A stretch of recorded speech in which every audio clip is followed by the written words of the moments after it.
والصلاة والسلام على عباده الذين اصطفى خصوصا على أفضلهم وخاتم النبيين محمد الأمين وعلى آله وصحبه أجمعين. أما بعد فأعوذ بالله من الشيطان الرجيم. بسم الله الرحمن الرحيم. لقد أرسلنا رسلنا بالبينات وأنزلنا معهم الكتاب والميزان ليقوم الناس بالقسط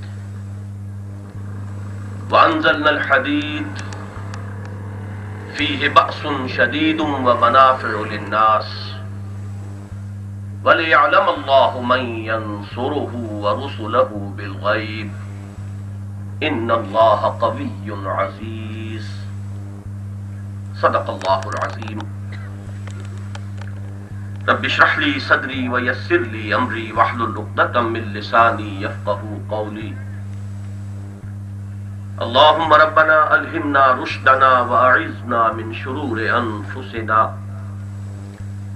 اللهم أرنا الحق حقا وارزقنا اتباعه وأرنا الباطل باطلا وارزقنا اجتنابه. اللهم وفقنا لما تحب وترضى. اللهم وفقنا أن نجاهد في سبيلك بأموالنا وأنفسنا. اللهم ارزقنا شهادة في سبيلك. آمین یا رب العالمین. معزز حاضرین اور محترم خواتین، مجھے آج جس موضوع پر اظہار خیال کرنا ہے وہ بہت طوالت طلب ہے، جبکہ ہمارے پاس وقت بہت محدود ہے، خصوصاً اس وجہ سے کہ یہاں بہت سے احباب وہ ہیں جو کراچی کی بہت دور دراز کی آبادیوں سے تشریف لائے، اور وہاں آپ کو معلوم ہے کہ کرفیو کی لمیٹیشن اس وقت ایسی ہے کہ ایک خاص وقت تک ہمیں اپنے اس اجتماع کو ختم کرنا ضروری ہے تاکہ وہ لوگ واپس کرفیو کے اوقات کے شروع ہونے سے پہلے پہلے اپنی آبادیوں تک پہنچ جائیں. لہذا میں پوری کوشش کروں گا کہ بات مختصر ہو، جامع ہو، اور اس میں تکرار کم سے کم.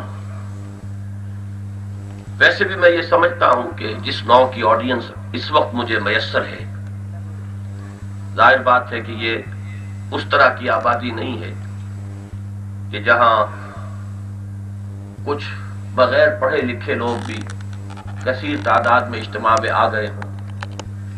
وہاں یقیناً چاہے وہ جو ایک مصرع ہے کہ بزم میں اہل نظر بھی ہیں تماشائی بھی، خواہ کتنے ہی اہل نظر موجود ہوں، لیکن یہ کہ بہرحال عوام کا بھی لحاظ رکھنا ضروری ہوتا ہے کہ وہ یہ محسوس نہ کریں کہ بات صرف ان کے سروں پر سے گزر رہی ہے.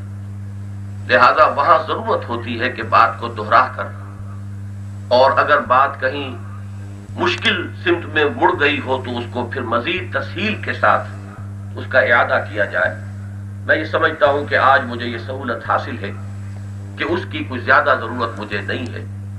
البتہ مجھے آپ حضرات سے تعاون درکار ہوگا کہ پوری توجہ کو مرتکز کیجیے اور جو بھی میں عرض کر رہا ہوں اس پر غور فرمائیے. میں بھی کوشش کروں گا کہ اس ترتیب کے ساتھ بیان کروں کہ وہ آپ کے ذہن نشین ہو جائے، لیکن یہ کہ آپ بھی اس کے لیے ایک کانشس ایفرٹ اگر کریں گے تو انشاءاللہ ہماری یہ مشترک کوشش جو ہے وہ نتیجہ خیز ہوگی.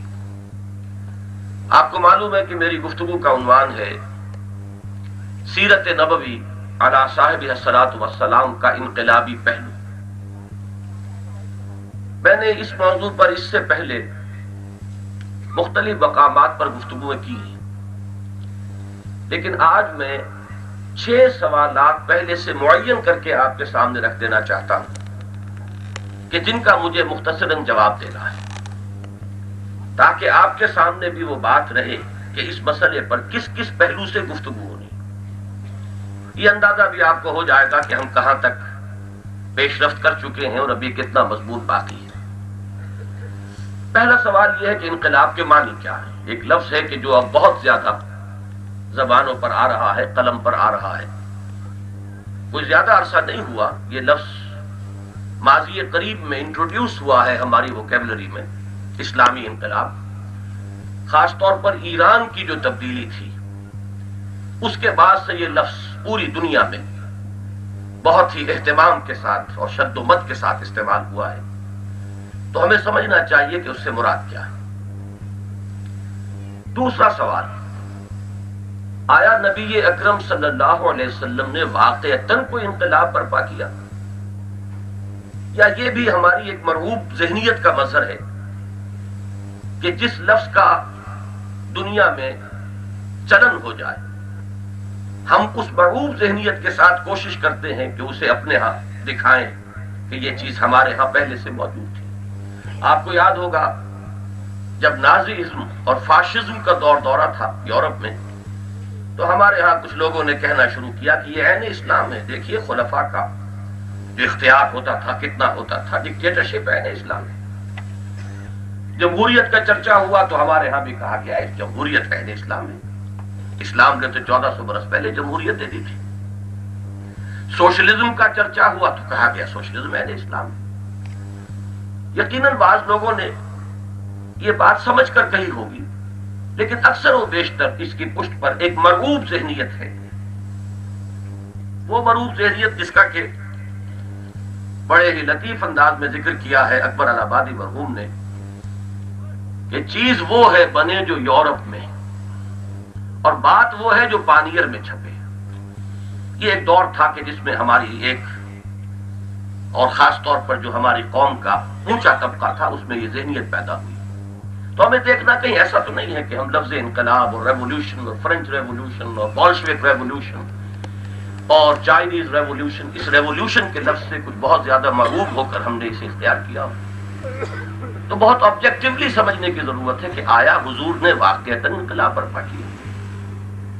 نمبر 3، اگر اس کا جواب اس بات میں ہے کہ حضور نے انقلاب برپا کیا، تو آیا یہ از خود ہو گیا یا یہ کہ حضور اس پر مامور تھے بحیثیت رسول صلی اللہ علیہ وسلم؟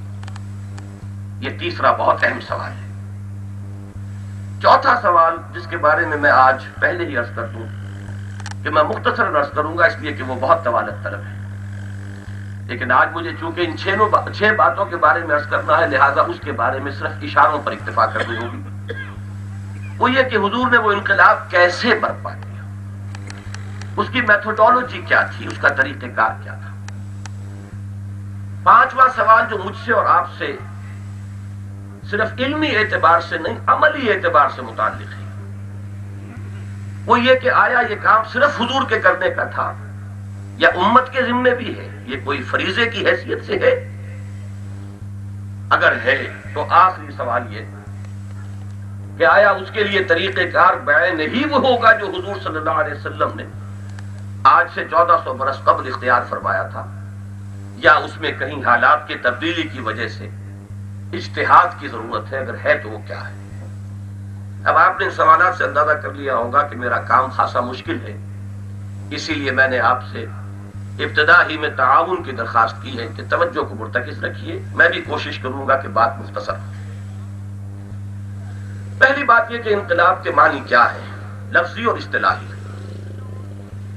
لفظاً انقلاب کے معنی ہے بدل جانا، قلب ماہیت، کسی شے کی اصل ایسنس کے اندر تبدیلی ہو جائے، جسے آپ کہتے ہیں ایسنشل چینج، بنیادی تبدیلی، اسے قلب ماہیت کہتے ہیں۔ اور باب انفعال میں لفظ بنا انقلاب، خود بدل جانا، یہ اس کے لفظی معنی ہے۔ اب اس لفظی معنی کے اعتبار سے دنیا کی ہر تبدیلی کے ساتھ یہ لگ جاتا ہے، ذہنی انقلاب، فکری انقلاب، اخلاقی انقلاب، صنعتی انقلاب، معاشرتی انقلاب، جو بھی چیز ہو اس کے ساتھ اس کو جوڑ دیے وہ انقلاب بن جائے گا۔ لیکن یہ تو ہے اس کا لفظی استعمال۔ اصطلاحاً انقلاب کے معنی کیا ہے؟ اصطلاحاً انقلاب کا اطلاق ہوتا ہے انسان کی جو اجتماعی زندگی ہے جس کے 3 گوشے ہیں: معاشرتی زندگی، معاشی زندگی اور پھر سیاسی زندگی۔ انفرادی زندگی میں اس کے عقائد، نظریات، اس کے عبادات کے طور طریقے، اس کے سوشل کسٹمز، یہ ہے جسے آپ عام طور پر کہتے ہیں کہ یہ پرسنل لا سے متعلق چیزیں ہیں۔ اور آج بھی دنیا میں تصور یہ ہے کہ ان چیزوں میں ہر شخص کو آزادی ہونی چاہیے، ہر شخص فری ہو کہ جو چاہے بلیو کرے، ایک خدا کو مانے، 1000 کو مانے۔ He must be free to believe anything he likes۔ پھر وہ جس کو پوجنا چاہتا ہے جیسا چاہے پوجے، مندر میں جائے، مسجد میں جائے، چرچ میں جائے، جہاں چاہے جائے۔ سوشل کسٹمز ہیں، مثلا میرج کو کیسے سالمنائز کرنا ہے، برتھ کو کیسے سیلیبریٹ کرنا ہے، ڈیڈ باڈی کو کیسے ڈسپوز آف کرنا ہے، یہ سوشل کسٹمز ہیں، ان میں بھی فریڈم ہونی چاہیے۔ Do it as you like. آپ دفن کرنا چاہیں مردے کو دفن کیجئے، آپ اس کو جلانا چاہیں جلائیے، آپ اس کو اوپر رکھ دینا چاہیں پارسیوں کی طرح کہ وہاں پرندے جو ہیں وہ نوچ نوچ کر کھا جائیں، آپ اجازت ہے۔ یہ 3 چیزیں وہ ہیں جنہیں ہمیشہ سمجھا گیا ہے کہ یہ پرائیویٹ افیئر ہے انڈیویجولز کا، اور انہیں اس میں اجازت ہونی چاہیے۔ البتہ 3 چیزیں ہیں، معاشرتی ویلیوز کیا ہیں جنہیں پروموٹ کرنا ہے، اس نظام کیا ہے معاشرے کا جس کو قائم کرنا ہے، اور معاشی نظام کیا ہے، ذرائع پیداوار کی ملکیت انفرادی ہو، اجتماعی ہو، اس پر کوئی لیمیٹیشنز ہو، اس پر کچھ حدود ہو، تحدید ہو، جو بھی پیداوار ہے اس کی ڈسٹریبیوشن کا نظام کیا ہو۔ پھر سیاست، حکومت، پبلک لا جسے آپ کہتے ہیں، تعزیرات کا قانون، فوجداری، دیوانی قانون، یہ 3 چیزیں وہ ہیں کہ جن کو ایک طرف کر دیا گیا۔ اور میں عرض یہ کرنا چاہتا تھا کہ انقلاب کے لفظ کا اطلاق پہلی تبدیلی پر نہیں ہوتا، بلکہ دوسری 3 چیزوں میں سے اگر کسی چیز میں بنیادی تبدیلی آتی ہے تب اسے انقلاب کہتے ہیں۔ مثال کے طور پر آپ کے علم میں ہے کہ ایک وقت میں پوری رومن امپائر کنورٹ ہو گئی، اور جب رومن امپرر نے کرسچینٹی کو قبول کر لیا تو پوری مملکت جو ہے عیسائی ہو گئی، لیکن اسے کبھی آج تک انقلاب نہیں کہا گیا، اس لیے کہ سیاسی، معاشی اور معاشرتی ڈھانچہ، دی پولیٹیکو سوشو اکنامک سسٹم، وہ جیسا پہلے تھا بعد میں رہا۔ وہی بادشاہ ہے، پہلے وہ بت پرست تھا یا کچھ اور تھا، اب وہ عیسائی ہو گیا، اللہ اللہ خیر سن۔ اس کو انقلاب کبھی نہیں کہا گیا۔ ہاں، اگر معاشرے کے بنیادی ڈھانچے میں تبدیلی آئے، اگر معاشی نظام کا بنیادی ڈھانچہ بدلے، اگر سیاسی نظام بدلے، مثلا فرینچ ریولوشن ہے، بادشاہت کا دور ختم ہوا، اب جمہوریت آ گئی، یہ ایک انقلاب ہے صحیح معنی میں۔ بولشوک ریولوشن ہے، ذرائع پیداوار انفرادی ملکیت سے نکل کر وہ قومی ملکیت میں آ گئی، بڑی بنیادی تبدیلی ہے، وہ ریولوشن ہے۔ تو میں نے جو عرض کیا اس کو اسی پر میں اب ختم کرنا چاہتا ہوں پہلے سوال کا جواب، کہ اگرچہ لفظاً انقلاب کا اطلاق ہر نوع کی تبدیلی پر ہو جاتا ہے، لیکن اصطلاحاً انقلاب سے مراد ہے انسان کے پولیٹیکو سوشو اکنامک سسٹم میں کہیں کسی بنیادی تبدیلی اگر آئی ہو تو اسے انقلاب کہا جائے گا، ورنہ نہیں۔ اب آئیے دوسرے سوال کی طرف۔ کیا نبی اکرم صلی اللہ علیہ وسلم نے واقعتاً کوئی انقلاب برپا کیا؟ اس میں جو میری سبمیشن ہے سب سے پہلے وہ سن لیجئے۔ میرے نزدیک تاریخ انسانی کا عظیم ترین، جامع ترین، گمبھیر ترین انقلاب وہ ہے جو محمد رسول اللہ نے برپا کیا صلی اللہ علیہ وسلم۔ اس کی وجہ کیا ہے؟ یہاں صرف 3 چیزیں نہیں بدلی، پہلی 3 چیزیں بھی بدل گئی، ٹوٹل ریولوشن۔ عقائد بدل گئے، اخلاق بدل گئے، دن اور رات کے طور اطوار بدل گئے، نشست و برخاست کے طریقے بدل گئے، پھر معاشرہ بدل گیا، معیشت کا ڈھانچہ بدل گیا، سیاست کا نظام بدل گیا۔ وہ قوم کے جہاں محض پڑھ لکھنے والے وہ انگلیوں پر گنے جا سکتے تھے، وہ دنیا کی معلم بن گئی. تمام قدیم علوم کو انہوں نے زندہ کر دیا. یونان کے سائنس اور فلسفے کو جو پاپائیت کے بوجھ تلے سسک سسک کر دم توڑ چکے تھے انہیں زندہ کیا. ہر علم میں اضافہ کیا، بڑھایا، ترقی دی. وہ قوم جس میں سرے سے کوئی نظم نہیں تھا، نو ڈسپلن. قرآن کہتا ہے قومن لدہ، جھگڑالو قوم. اور حالی نے بڑی صحیح تعبیر کی ہے کہ کہیں پانی پلانے پہ جھگڑا اور کہیں گھوڑا آگے بڑھانے پہ جھگڑا، جھگڑا ہی جھگڑا. اس قوم کو ایسا منظم کیا ہے کہ عبادت بھی کر رہی ہے تو ایک صف میں کھڑے ہو کر، جیسے کہ یہاں بھی کوئی پریڈ ہو رہی ہے، کوشن ہے، ایک امیر ہے اور اس کے الفاظ پر حرکت کر رہے ہیں، اس کے ساؤنڈ پر.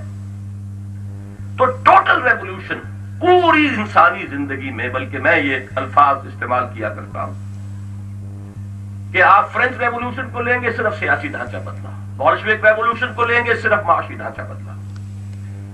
یہاں آپ کو مائکروسکوپ لگا کر دیکھنا پڑے گا کہ کیا چیز نہیں بدلی. پوری زندگی انسان کی ہر اعتبار سے بدلی.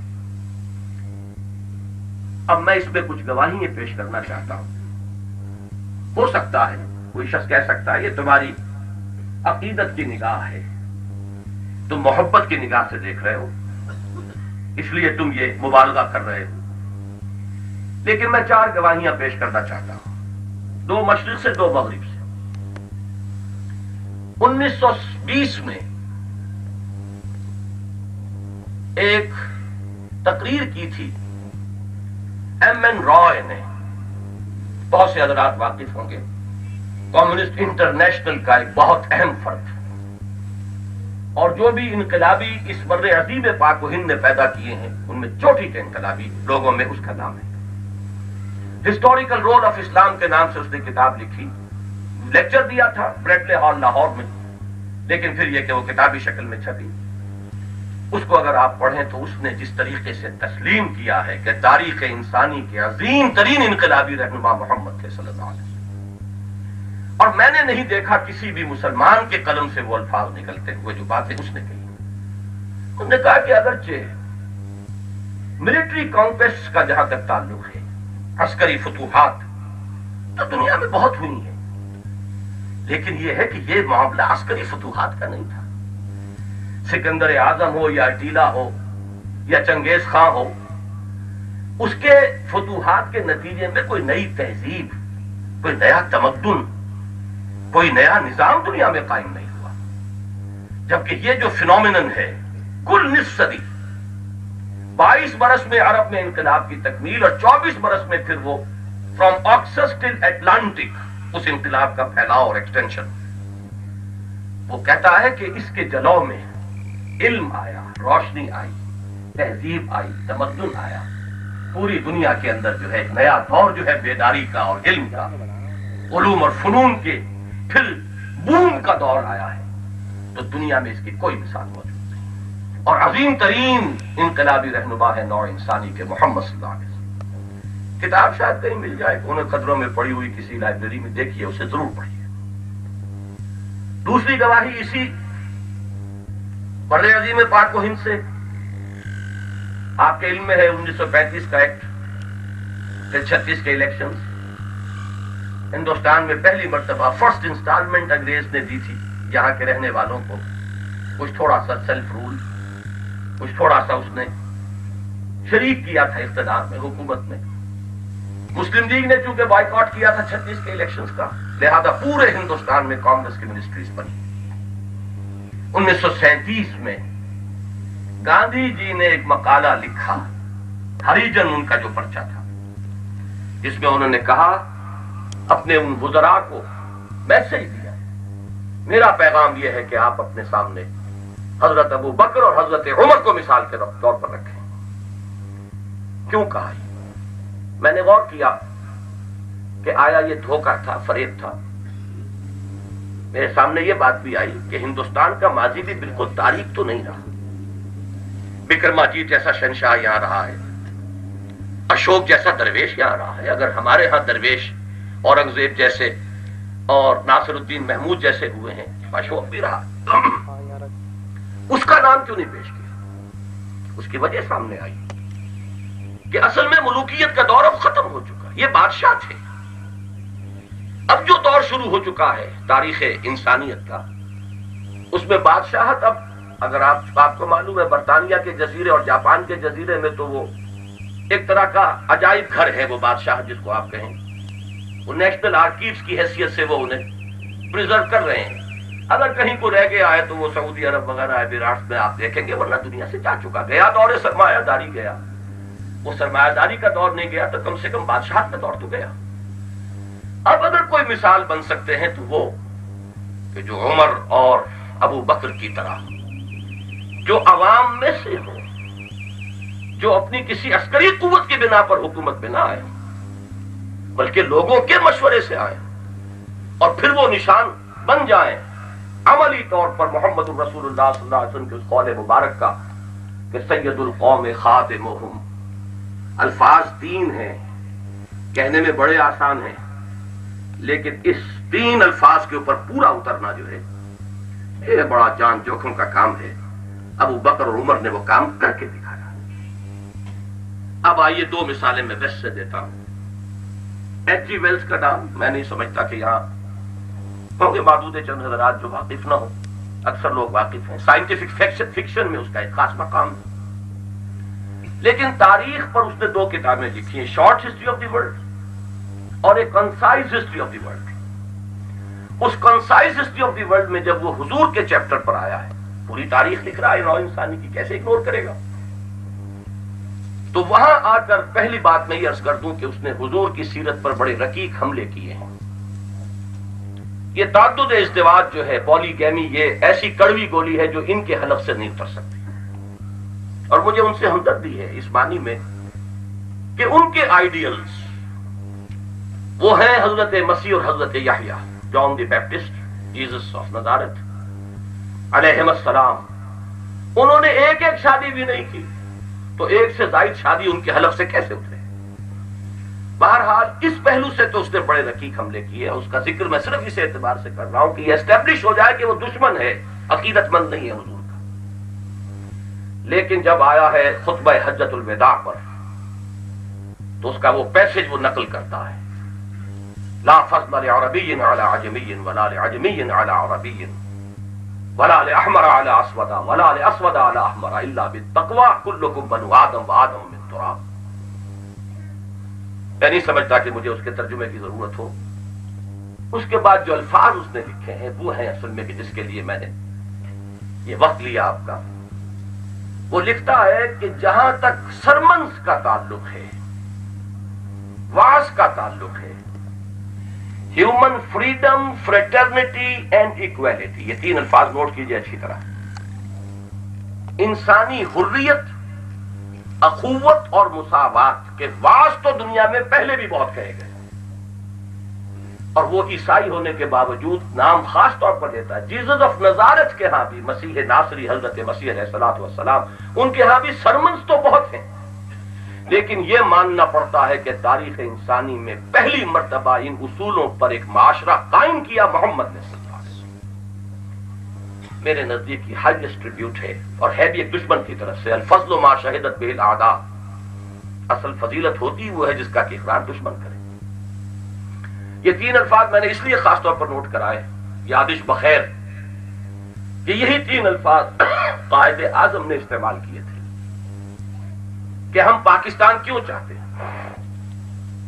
ہم پاکستان اس لیے حاصل کرنا چاہتے ہیں کہ عہد حاضر میں اسلام کے اصول حریت و اخوت و مساوات کا ایک نمونہ دنیا کے سامنے پیش ہے۔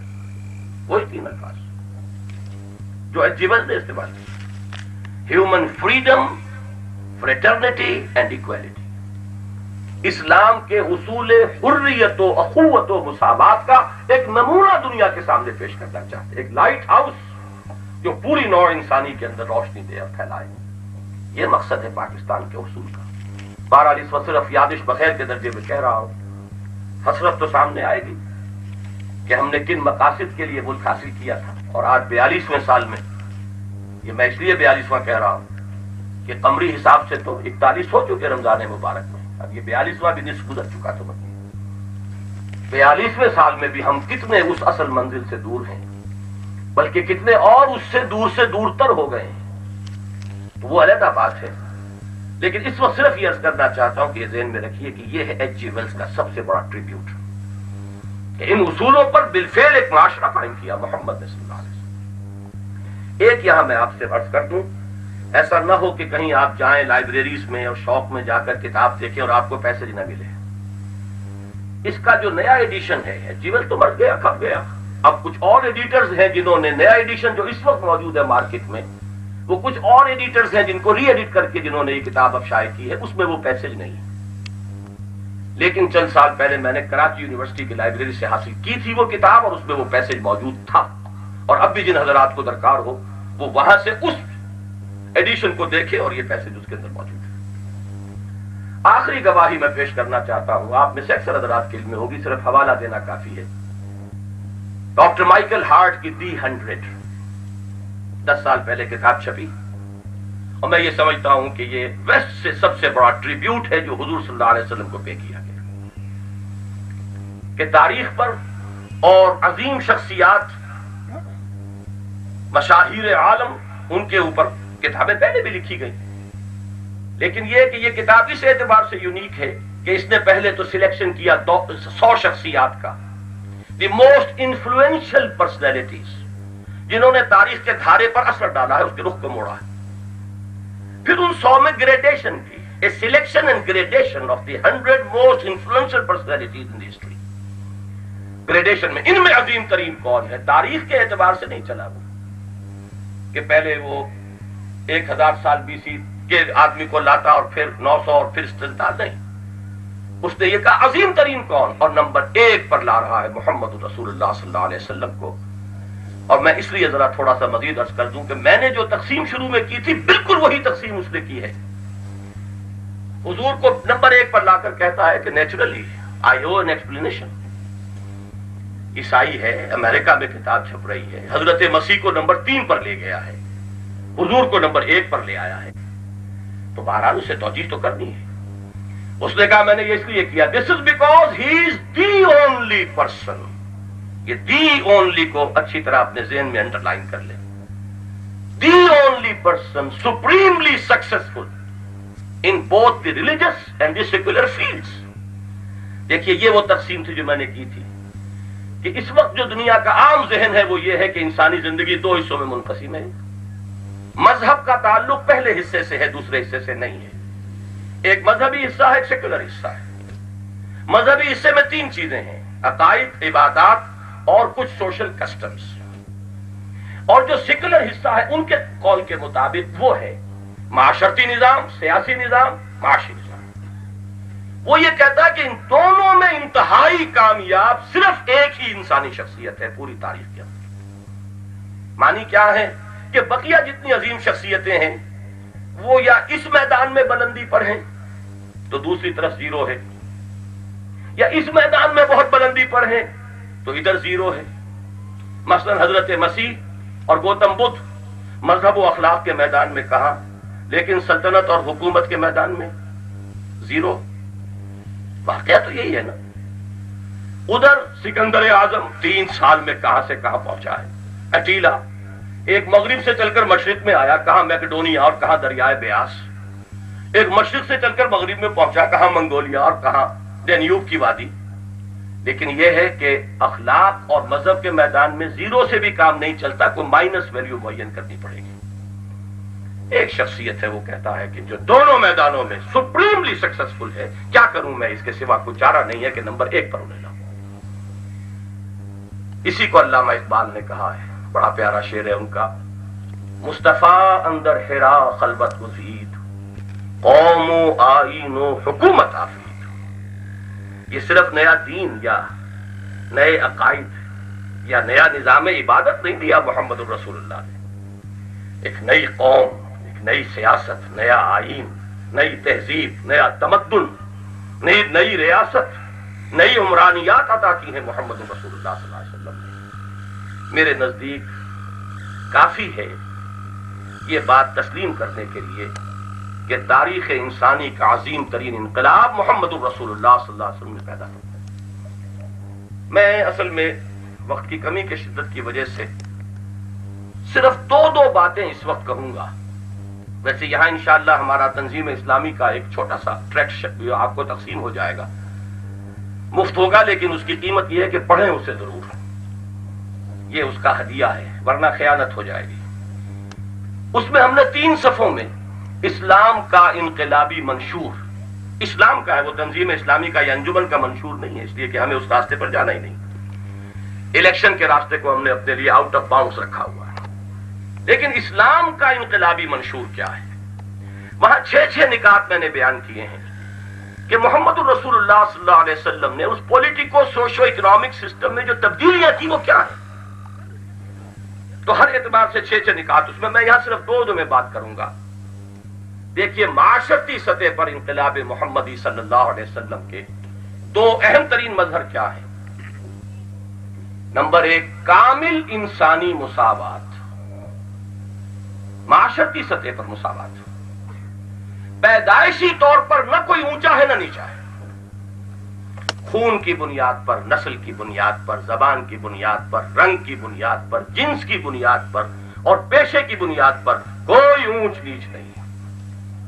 یہ ایک جملہ کہنا آسان ہے، جیسا کہ میں نے عرض کیا، واقعہ یہ ہے کہ یہ کرنا آج بھی کتنا کٹھن ہے۔ ہندوستان میں جا کر دیکھیے، گاندھی کی ساری محنت، کانگریس کی ساری آخری کوشش کے باوجود وہ اچھوت کا اور ہائی کاسٹ لو کاسٹ کا جو فرق ہے وہاں نکل نہیں سکا۔ جائیے ذرا ویسٹ میں، امریکہ جیسے ملک میں چمڑی کی رنگت کا فرق دل سے نہیں نکلتا۔ لاکھ کوشش کر لیجئے، قانون کتنا ہی استعمال ہو جائے، ڈسکریمنیشن کتنا ہی بڑا جرم قرار دے دیں، آپ دل کو نہیں بدل سکتے۔ آپ دل کی جو کیفیت ہے، چمڑی کی رنگت آج تک ایک بار ہے وہاں۔ یہ کام بہت کٹھن ہے، اور اسلام کا سب سے بڑا انقلاب جو سماجی سطح پر اور معاشرتی سطح پر لاتا ہے وہ یہ ہے، کوئی اونچا نہیں بائی برتھ۔ میں نے جو الفاظ استعمال کیے نوٹ کیجئے، نہ نسل کی بنیاد پر، نہ رنگ کی بنیاد پر، نہ وطن کی بنیاد پر، نہ زبان کی بنیاد پر، نہ پیشے کی بنیاد پر، نہ جنس کی بنیاد پر۔ قرآن یہ نہیں کہتا کہ مرد افضل ہے عورت سے، نہیں، عورت اور مرد بعضکم من بعض، تم سب ایک دوسرے میں سے ہو، ایک ہی باپ کے بیٹے بھی ہیں، بیٹیاں بھی ہیں، ایک ہی ماں کے بطن سے، بیٹی کی بھی ولادت ہے، بیٹے کی بھی ہے، اونچے نیچے کیسے ہو جائیں گے؟ وہ معاملہ بالکل مختلف ہے کہ ایک معاشرتی سٹرکچر کے اندر، انسٹیٹیوشن آف فیملی کے اندر 2 ہیڈز بالکل برابر نہیں ہو سکتے، وہ انتظامی معاملہ ہے، اس میں ہیڈ آف دی فیملی کی حیثیت جو ہے وہ مرد کو دی گئی ہے، یہ بالکل دوسری بات ہے، افضلیت نہیں ہے۔ کتنے مرد ہوں گے جو حضرت خدیجہ سے افضل ہونے کا تصور کر سکیں، حضرت عائشہ سے افضل ہونے کا تصور کر سکیں، حضرت مریم سے افضل ہونے کا تصور کر سکیں؟ تو اچھی طرح سمجھ لیجیے افضلیت۔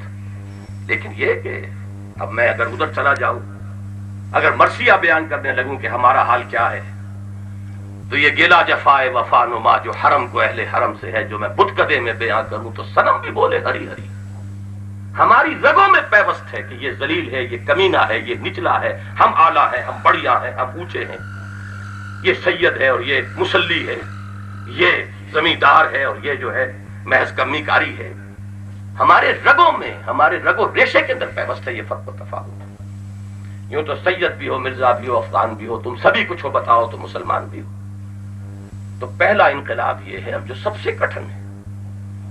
دوسرا انقلاب معاشرتی سطح پر، ایک مضبوط خاندانی ادارہ، انسٹیٹیوشن آف فیملی، اسٹرینتھننگ اس کی، نظم وہاں ہوگا تو پورے معاشرے میں آ جائے گا، اور اگر انسٹیٹیوشن آف فیملی شیٹر ہو گیا تو پورا معاشرہ جو ہے برباد ہو جائے گا۔ اس کے لیے ہیں سارے احکام جو دیے گئے ہیں۔ سیگریگیشن آف سیکسز کا معاملہ ہے، پھر عورتوں اور مردوں کے لیے تقسیم کار کا معاملہ ہے، حجاب کے اور ستر کے احکام ہیں، پھر مرد کی ایک سربراہ، خاندان کے سربراہ کی حیثیت سے فوقیت ہے۔ یہ سب چیزیں کس لیے ہیں؟ To strengthen the institution of family. اس لیے کہ میں آپ سے عرض کر دوں کہ دنیا اس وقت ایک اعتبار سے بڑی بلندی کو چھو رہی ہے. اسکینڈینیوین سوشلزم واقعہ یہ ہے کہ ایک اعتبار سے بڑے عروج پر پہنچ چکا ہے، لیکن اسی معاشرے میں یہ دوسرا پہلو جو ہے، عورت کی جو بے حرمتی وہاں ہو رہی ہے. عورت جس طریقے سے کہ ننگی پڑی آپ کو نظر آتی ہے بیچز کے اوپر، بالکل مادر ذات پر حملہ، معلوم ہوتا ہے کہ عورت کا کوئی وقار اس معاشرے کے اندر نہیں. فیملی کا ادارہ ختم ہو چکا ہے. اور آپ کو معلوم ہونا چاہیے انسان کو سکون حاصل نہیں ہو سکتا. ایک گھر کے اندر 6 افراد کے پاس 8 کاریں ہوں، لیکن یہ کہ فیملی کا سکون نہ ہو، جسے قرآن کہتا ہے لِتَسْكُنُوا إِلَيْهَا. سب سے بڑا فلسفہ سکون کا ہے.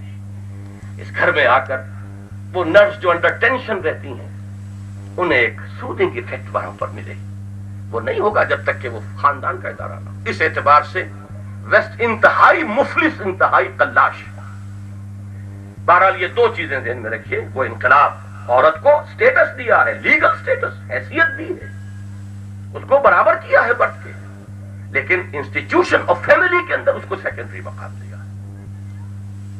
اب آئیے معاشی سطح پر میں یہ عرض کر دوں کہ میں نے ابھی کہا، آپ سے تسلیم کرنا چاہیے کہ دی ڈیول از ڈیو، کہ نوع انسانی نے جو دھکے کھائے ہیں، جو بھی خالص سرمایہ دارانہ نظام اور اس کے رد عمل میں کمیونزم اور سوشلزم، اس تھیسس اور اینٹی تھیسس کا جو سنتھیسس ہوا ہے اسکینڈینیوین سوشلزم کی شکل میں، ماننا پڑے گا کہ واقعہ یہ ہے کہ بہت بڑی انسان کی جو ہے رسائی ہے، بڑی اچیومنٹ.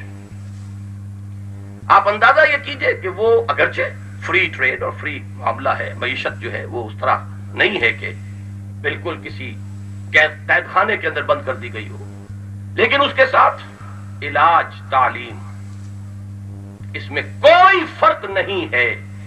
وہ شخص، وہ شہری اس ملک کا جو ویلفیئر پر زندگی گزار رہا ہے، اور وہ شخص جو ٹیکس پیئر ہے، ملینئر ہے، بلینئر ہے، لیکن بچے دونوں کے ایک ہی جگہ پڑھیں گے، ایک ہی تعلیم، اور بیمار ہوگا تو ایک ہی علاج ملے گا. It's a big achievement. لیکن در حقیقت اسلام کا جو اگر آپ نظام غور کریں تو یہی چیز کہ ایک فری اکانومی کے ساتھ، جس میں انسینٹو بھی ہے، جس میں پرائیویٹ اونرشپ جو ہے اس کا بھی عمل دخل موجود ہے، اس میں وہ تمام چیزیں کہ جو پروڈکشن کو زیادہ کرنے والی ہیں، ان سب کو برقرار رکھتے ہوئے پھر وہ نظام کفالت عامہ کہ ہر شہری کی بنیادی ضروریات کی ذمہ داری ریاست پر ہے. یہ اصول سب سے پہلے انیشیٹ کیا ہے حضرت عمر فاروق نے رضی اللہ تعالیٰ عنہ تاریخ انسانی میں. تو آزاد معیشت کو کسی درجے میں برقرار رکھتے ہوئے، اور پھر وہاں آپ کو فرق و تفاوت اب بھی بہت مل جائے گا، لیکن جس طریقے سے اس گیپ کو کم کیا ہے اسلام نے، سود پر پابندی لگا کر، سٹے پر پابندی لگا کر، جو ان پروڈکٹیو مڈل مین ہیں، جن کا کوئی واقعی حصہ نہیں ہوتا ہے اس معیشت کے اندر اور پیداوار کے اندر، وہ صرف دولت کے بل پر لیا دیا اور اس کی قیمتیں چڑھاتے رہتے ہیں. ان تمام چیزوں کو ایریڈیکیٹ کر کے وہ گیپ جو ہے between the haves and the have nots, اس کو بہت نیرو کیا، اور آزاد معیشت کے ساتھ کفالت عامہ کا نظام 1400 برس پہلے دیا محمد الرسول اللہ صلی اللہ علیہ وسلم. تفصیل سے عرض کرنے کا موقع نہیں ہے، میں عرض کر دوں کہ 2 ماہ بعد انشاءاللہ آپ کے شہر کراچی میں 5 دن میرے خطبات ہوں گے مسلسل، جن میں سے پہلے دن 17 دسمبر کو مجھے گفتگو کرنی ہے اسلامی نظام کی نظریاتی اساس کیا ہے. ہر درخت اپنی جڑ پر کھڑا ہوتا ہے، اسی پر وہ توانا ہوگا. جڑ نہ ہو تو آپ کچھ بھی کوشش کرتے رہیں، درخت جو ہے وہ کسی آرٹیفیشل میتھڈ سے آپ اسے کھڑا نہیں رکھ سکیں. تو اسلامی نظام کی ایک جڑ ہے ایمان. پھر یہ کہ اس کا معاشرتی نظام کیا ہے، اس کا اخلاقی اور روحانی نظام کیا ہے، اس کا معاشی نظام کیا ہے، اس کا سیاسی نظام کیا ہے. 4 دن مجھے ان پر خطبے دینے، اور اس کا ہم ایسا رکھ رہے ہیں کہ لوگوں کو موقع ہوگا کہ وہ سوالات بھی کریں، اور وہاں پہ مزید سوالات کے جواب میں وضاحتیں ہو جائیں. تو یہ انشاءاللہ 17 سے 21 دسمبر تک آپ کے شہر لاہور، شہر کراچی میں وہی جو نیکس آڈیٹوریم ہے اس کو ہم نے حاصل کر لیا ہے. 5 دن کے لیے یہ پروگرام ہوگا. ویسے معاشی نظام پر میرا ایک کتاب چاہے وہ اگر آپ حضرات پسند کریں تو لیں اور پڑھیں. اب آئیے تیسری اور آخری چیز، سیاسی. اس میں سب سے بڑا انقلابی معاملہ یہ ہے انسان پر انسان کی حاکمیت کا خاتمہ.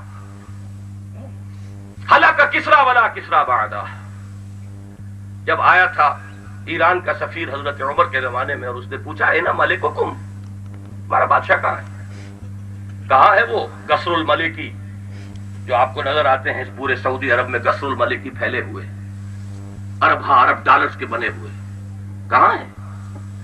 جواب اسے یہ دیا گیا تھا لیس لنا ملکن بل لنا امیر، ہمارا بادشاہ کوئی نہیں ہے، ہم نے ختم کیا، ہمارا تو امیر ہے۔ اور امیر کہاں ہے؟ وہ نکل گیا ہے ذرا مدینے کے اس دروازے سے باہر، بیت المال کے کچھ اونٹ گم ہو گئے تھے، نہیں مل رہے ہیں ابھی تک، تو اب خلیفہ ہمارا گیا ہے خود تلاش کر۔ کسی کو ساتھ لے کر وہ شخص گیا اور جا کر دیکھا کہ کہیں تھک کر دوپہر کا وقت ہو گیا، تو ایک جھاڑی کے سائے میں عمر فاروق خلیفۃ المسلمین امیر المومنین، جن کے نام سے قیصر و کسریٰ کے ایوان تھرا رہے ہیں، اور وہ اپنے کوڑے کا تکیہ لگا کے لیٹے ہوئے، کوئی باڈی گارڈ نہیں، کوئی خدم و حشم نہیں، کچھ نہیں۔ تو سید القوم خادمہم اور ملوکیت کا خاتمہ، انسان پر تمیز بندہ و آقا فساد آدمیت ہے، حاکمیت خداوندی انسان کی خلافت ہے، اور خلافت پاپولر ہے، فرد کی نہیں ہے، یہ پاپولر وائس ریجنسی ہے۔ جیسے آپ ڈیموکریسی کو ڈیفائن کرتے ہیں، پاپولر سوورنٹی اس کے لیے بنیاد ہے۔ سوورنٹی تو انسان کے لیے ہے ہی نہیں، سوورنٹی صرف اللہ کے لیے۔ سروری زیبا فقط اس ذات بے ہمتا کو ہے، حکمراں ہے ایک وہی باقی بتانے حاضری۔ انسان کے لیے سوورنٹی نہیں، وائس ڈیرنسی ہے، لیکن یہ وائس ڈیرنٹ بھی ایک فرد نہیں ہوتا، اس سے پاپولر وائس ڈیرنسی وہ لوگ اپنے میں سے مشورہ کر کے کسی کو بنائیں گے، گویا کہ وہ اپنے اختیارات ویسٹ کرتے ہیں ایک شخص میں اپنی آزاد مرضی سے۔ امرہم شورا بینہم، جہاں اللہ اور اس کے رسول کا حکم آ گیا، ٹوٹل سبمیشن، 51% کیا 100% بھی اس میں کوئی ترمیم نہیں کر سکتے۔ البتہ جہاں اللہ اور اس کے رسول کا واضح حکم نہیں ہے، یہ امرکم ہے۔ امرکم میں اصول کیا ہوگا؟ امرہم شورا بینہم، نو اتھارٹیرین سسٹم، بلکہ آپ اسے ریپبلکن کہیں، اب باہمی مشورے سے معاملے چلاؤ۔ یہ ہے وہ نظام جو محمد الرسول اللہ صلی اللہ علیہ وسلم نے قائم کیا۔ اور میں اب اپنے ان سوالات میں سے تیسرے سوال کی طرف جا رہا ہوں۔ آیا یہ خود بخود ہو گیا، اتفاقاً ہو گیا، اچانک ہو گیا، یا یہ کہ محمد الرسول اللہ صلی اللہ علیہ وسلم اس پر مامور تھے؟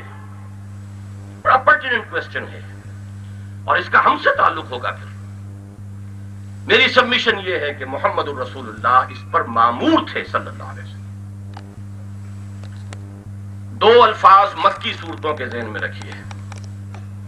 سورہ مدثر بڑی ابتدائی صورت، ایک رائے تو یہ بھی ہے کہ شاید پہلی وحی یہی ہے، لیکن اجماع یہ ہے کہ پہلی وحی تو ہے سورہ علق کی ابتدائی آیات۔ البتہ یہ کہ پھر اس کے بعد جلد ہی یہ آیات نازل ہوئی، یا ایھا المدثر قم فانذر وربک فکبر، اے لحاف میں لپٹ کر لیٹنے والے کھڑے ہو جاؤ، کمر کس لو، اب اپنی جد و جہد کا آغاز کرو۔ اقبال نے بڑا پیارا شعر کہا ہے، لاکھ حکیم سر بجیب ایک کلیم سر بکف، اب وہ سر بجیب ہونے والا مرحلہ ختم ہوا، سر بکف ہو جاؤ، غور و فکر سوچ بچار کا دور ختم ہوا، میدان عمل میں آؤ۔ کرو کیا؟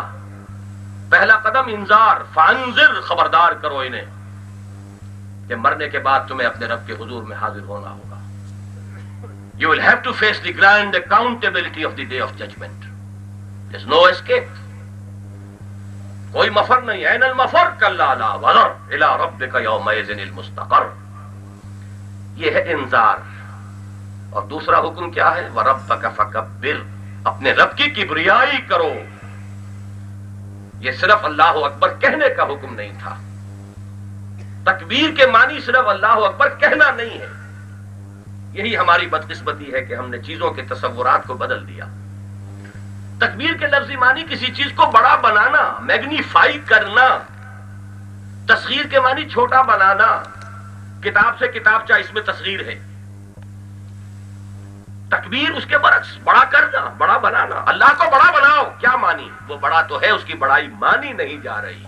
ظہر الفساد فی البر والبحر، اللہ کی کبریائی کے خلاف بر و بحر میں بغاوت اور فساد ہو چکا ہے. انسان سرکش ہو کر سامنے آ گیا ہے. کہیں انفرادی حیثیت سے فرعون اور نمرود ہے تو کہیں اجتماعی حیثیت سے ایک قوم دوسرے قوم کے اوپر حاکم بن کر بیٹھ گئی. کہیں عوام خود اپنے اوپر حکومت کے دعوے دار بن گئے. یہ بغاوت ہے. اب رب کی کبریائی وہ نظام برپا کرو جس میں اس کی کبریائی اسٹیبلش ہو. لتکون کلمۃ اللہ العلیٰ، تاکہ اللہ ہی کی بات سب سے اونچی ہو. اسی کو سورہ بنی اسرائیل کے آخری لفظ میں کہا وَكَبِّرْهُ تَكْبِيرًا، اس کی تکبیر کرو جیسے کہ اس کی تکبیر کا حق ہے. صرف کہہ دینے سے تو بات پوری نہیں ہوئی. یہ کراچی شہری ہے نا جس میں مقدمہ چلا تھا مولانا ابوالکلام آزاد اور مولانا محمد علی جوہر، مولانا حسین احمد مدنی رحمہم اللہ، خالق دینہ حال ابھی موجود ہے. بغاوت کا مقدمہ کس بات کی بغاوت؟ انہوں نے یہی کہا تھا، برملا کہا تھا کہ ہم باغی ہیں، ہم اللہ کے سوا کسی اور کی حکومت تسلیم کرنے کو تیار. مسلمان تسلیم نہیں کر سکتا، مجبوراً بات اور ہے. دل سے کبھی تسلیم کر لے گا تو اس کا ایمان ختم. ایک مجبوری ہے، بات دوسری. تو ربک فکبر یہ فعل امر ہے، الامر للوجوب. حضور کے لیے یہ لازم تھا کہ وہ نظام برپا کریں کہ جس میں اللہ کی کبریائی اسٹیبلش ہو. دوسرا لفظ اقیم الدین ولا تتفرقوا فی، دین کو قائم کرو. دین صرف ماننے کے لیے منوانے کے لیے نہیں آیا ہے، دین قائم کرنا چاہتا ہے اپنے آپ کو. وہ ایک مکمل نظام ہے، نظام عدل و قسط، اور اس کو برپا کرنا یہ ہے محمد الرسول اللہ صلی اللہ علیہ وسلم کا فرض اور آپ کے ماننے والوں کا فرض. شرع لکم من الدین ما وصى به نوحا والذی اوحینا الیک وما وصینا به ابراہیم وموسیٰ وعیسیٰ ان اقیموا الدین ولا تتفرقوا فیہ. پھر مدنی صورتوں میں آئیے 3 دفعہ فرمایا هو الذی ارسل رسولہ بالہدی ودین الحق لیظہرہ علی الدین کلہ. وہی ہے اللہ جس نے بھیجا اپنے رسول کو صلی اللہ علیہ وسلم الہدی اور دین حق دے کر تاکہ غالب کرے اسے کل کے کل دین پر. 2 جگہ فرمایا وَلَوْ كَرِهَ الْمُشْرِكُونَ، چاہے مشرکوں کو یہ کتنا ہی ناگوار ہو. He has to do it. He is duty bound to do it. یہ آپ کا فرض منصبی ہے. اسی کو فرمایا سورہ انفال میں اور سورہ بقرہ میں قاتلوہم حتی لا تکون فتنۃ ویکون الدین للہ، اور سورہ انفال میں فرمایا قاتلوہم حتی لا تکون فتنۃ ویکون الدین کلہ للہ. دین کل کا کل صرف اللہ کے لیے ہو جائے، تقسیم نہیں کہ جو کیسر کا ہے کیسر کو دو اور جو خدا کا ہے خدا کو دو. کوئی اس کے اندر تقسیم نہیں ہوگی. ایک وحدت کی حیثیت سے کل دین، کل سبمیشن، کل اطاعت اللہ. اور آخری آیت سنا رہا ہوں آپ کو جس کے بارے میں میرا دعویٰ ہے کہ اس سے زیادہ گمبھیر، اس سے زیادہ پروفاؤنڈ، اس سے زیادہ عریاں انقلابی عبارت پوری دنیا کے انقلابی لٹریچر میں نہیں مل سکتی. میں نے وہی ایک آیت شروع میں پڑھی تھی، لقد ارسلنا رسلنا بالبینات، ہم نے بھیجا اپنے رسولوں کو واضح نشانیوں کے ساتھ. وانزلنا معهم الکتاب والمیزان، ان کے ساتھ ہم نے کتاب اتاری، میزان اتاری. کس لیے اتاری؟ یہ سارا ہم نے کاہے کے لیے کیا معاملہ؟ یہ کوئی ہابی نہیں تھی ہماری، کوئی مشغلہ نہیں تھا. لِيَقُومَ النَّاسُ بِالْقِسْطِ، تاکہ لوگ قائم ہوں عدل پر. وہ عدل اجتماعی، the system of social justice as given by اللہ سبحانہ و تعالی. اور جیسا کہ میں نے وہ 6 پوائنٹس میں آپ کے سامنے رکھا جس کو اسٹیبلش کیا محمد رسول اللہ نے. یہ سسٹم آف سوشل جسٹس قائم کرنا یہ مقصد ہے انبیاء کو بھیجنے کا، رسولوں کو بھیجنے کا، کتابوں کے نزول کا. وَأَنزَلْنَا الْحَدِيدَ، ہم نے لوہا بھی اتارا ہے. فیہ باس شدید، اس میں اسلحہ کی قوت ہے، صلاحیت ہے، طاقت ہے، جنگ کی صلاحیت ہے. وَمَنَافِعُ لِلنَّاسِ، لوگوں کے لیے کچھ اور فائدے بھی ہیں. دوا اور چمٹا اور پھکنی بھی بنا لیں، اصل میں تو وہ تلوار اور نیزے کے لیے اور ڈھال کے لیے. وَلِيَعْلَمَ اللَّهُ مَن يَنصُرُهُ وَرُسُلَهُ بِالْغَيْبِ، اور تاکہ اللہ دیکھ لے کہ کون ہیں اس کے وفادار بندے جو اس لوہے کی طاقت کو ہاتھ میں لے کر اللہ اور اس کے رسول کی مدد کرتے ہیں. اللہ کے دین کا بول بالا کرنے کے لیے اور رسول کے مشن کی تکمیل کے لیے جنہیں بھیجا ہی گیا ہے دین کا بول بالا کرنے کے لیے، وہ اس لوہے کی طاقت کو ہاتھ میں لے کر اور جان ہتھیلی پر رکھ کر میدان میں آئے۔ اللہ دیکھنا چاہتا ہے کون ہے اس کے وفادار بندے۔ میں عرض کر رہا ہوں اس طریقے سے واضح اور صاف صاف بات، اس لیے کہ سیدھی بات یہ ہے کہ عدل کے لیے، انصاف کے لیے پہلا کام ہوگا تلقین، نصیحت، واعظ، تعلیم۔ جن لوگوں میں کچھ ہے صلاحیت وہ یقیناً اس تلقین سے، واعظ سے، نصیحت سے متاثر ہوں گے، آ جائیں گے۔ لیکن کچھ لوگ ایسے رہیں گے، اور خاص طور پر وہ جن کا ویسٹڈ انٹرسٹ ہوتا ہے۔ جو بھی existing politico socio economic system ہے، میں اس پورے لفظ کو بول رہا ہوں بار بار، یہ ایک وحدت ہے، organic whole. The politico socio economic system as an organic whole. جو بھی سسٹم ہے اس کے ساتھ ویسٹڈ انٹرسٹ ہے، اس کے ساتھ پریولیج کلاسز ہیں، مراعات یافتہ طبقات ہیں۔ وہ کبھی برداشت نہیں کر سکتے کہ وہ نظام ختم کیا جائے۔ وہ تو اسٹیٹس کو چاہیں گے، یہی رہنا چاہیے۔ سرمایہ دار چاہے گا یہی نظام رہے، میری سرمایہ داری قائم رہے۔ جاگیردار چاہے گا یہی رہے، میری جاگیرداری قائم رہے۔ سردار قبیلے کا چاہے گا یہ قبیلے کا نظام برقرار رہے، اوپن اپ آپریشن جو ہے وہ نہ ہونے پائے۔ وہ اسکول جو ہے پرائمری اسکول نہیں کھولنے دے گا اپنے ہاں، اپنے بچوں کو بھیج دے گا یورپ پڑھنے کے لیے، لیکن اپنے علاقے میں پرائمری اسکول نہیں کھولنے دے گا کہ اگر انہیں ہوش آ گئی تو میری سرداری کہاں رہ جائے گی، میرے ٹھاٹھ، میرے عیش کہاں رہ جائیں گے۔ لہذا وہ تمام قوتیں جو ہیں، وہ جو اقبال نے کہلوایا ہے ابلیس کی مجلس شورا میں ابلیس سے کہ نظام کہنا کے پاس بانو یہ معرض انقلاب میں ہے، گارڈ اپ یور لائنز، اپنی قوتوں کو مجتمع کرو، اور یہ سیلاب آ رہا ہے جو تمہارے مفادات کو بہا کر لے جائے گا، رجسٹ کرو۔ ایسے لوگوں کا علاج سوائے طاقت کے اور کوئی نہیں۔ لہذا انقلاب کے پروسیس کو جان لیجئے کہ وہ صرف تلقین اور واعظ اور نصیحت اور تبلیغ سے نہیں ہوتا۔ اگر ہو سکتا ہوتا تو محمد رسول اللہ والذین معہ، ان کے ہاتھ میں کبھی آپ تلوار نہ دیکھتے۔ وہ طاقت استعمال کرنی پڑتی ہے۔ بہرحال میں نے یہ عرض کیا، اس آیت کو 5ویں آیت کی حیثیت سے ٹانک لیجئے۔ میرے نزدیک محمد الرسول اللہ صلی اللہ علیہ وسلم انقلاب برپا کرنے پر اور اس politico socio economic system of justice کو قائم کرنے پر یہ مامور تھے اپنے فرض منصبی کی حیثیت سے، آپ کے ذمہ تھا کہ یہ کام کریں، اینڈ ہی ڈیڈ اٹ۔ ایک نقطے کا یہاں اضافہ کرنا چاہوں گا، حضور نے جو یہ کام کیا، سابقہ رسولوں کی سرگزشت سے ایک بڑا فنڈامنٹل ڈفرنس آپ کو نظر آئے گا۔ وہاں قدم قدم پر معجزے ہوتے تھے، یہاں آپ کو معجزہ بہت شاذ نظر آئے گا۔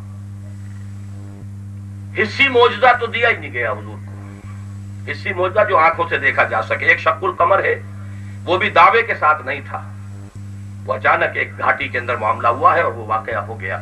ورنہ جو ڈیمانڈ تھی ان کی کہ یہ کر کے دکھائیں، یہ کر کے دکھائیں، یہ کر کے دکھائیں، کوئی ڈیمانڈ ان کی قبول نہیں کی گئی۔ جبکہ حضرت صالح سے مطالبہ کیا گیا کہ اسی چٹان میں سے گابھن اونٹنی برآمد ہو جائے، وہ ان کا مطالبہ پورا کیا گیا۔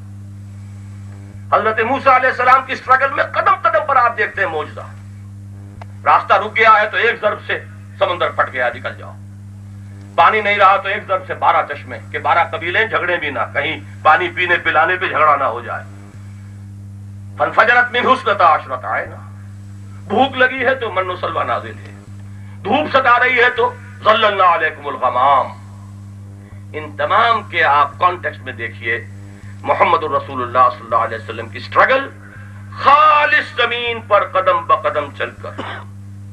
اہم ترین نقطہ اس کا یہ ہے، it was the out come of and result of human effort, محنت، کوشش، جد و جہد، قربانی، ایثار، مارے کھائیں، جانیں دیں، گھر بار چھوڑے، خون دیا۔ حضور صلی اللہ علیہ وسلم کا اپنا مقدس خون بہا ہے، وہ طائف کی وادی میں بھی جذب ہوا ہے اور دامن احد میں بھی جذب ہوا ہے، اس کے بغیر نہیں ہوا۔ یہ بہت اہم نقطہ ہے سیرت النبی کے سلسلے میں صلی اللہ علیہ وسلم۔ اس کی وجہ کیا ہے وہ آگے چل کر میں بیان کروں گا۔ اب چوتھی بات جس کے بارے میں نے عرض کیا تھا کہ میں اس وقت اس تفصیل میں نہیں جا سکتا، میں اس وقت صرف 2 حصوں میں اسے تقسیم کر کے بیان کروں گا۔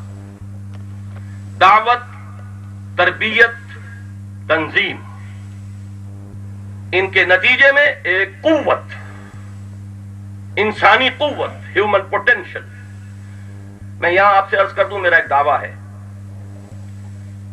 انقلاب کے پروسیس کو اگر آپ نے کہیں سمجھنا ہو تو ایک ہی سورس ہے اور وہ سیرت النبی ہے صلی اللہ علیہ وسلم.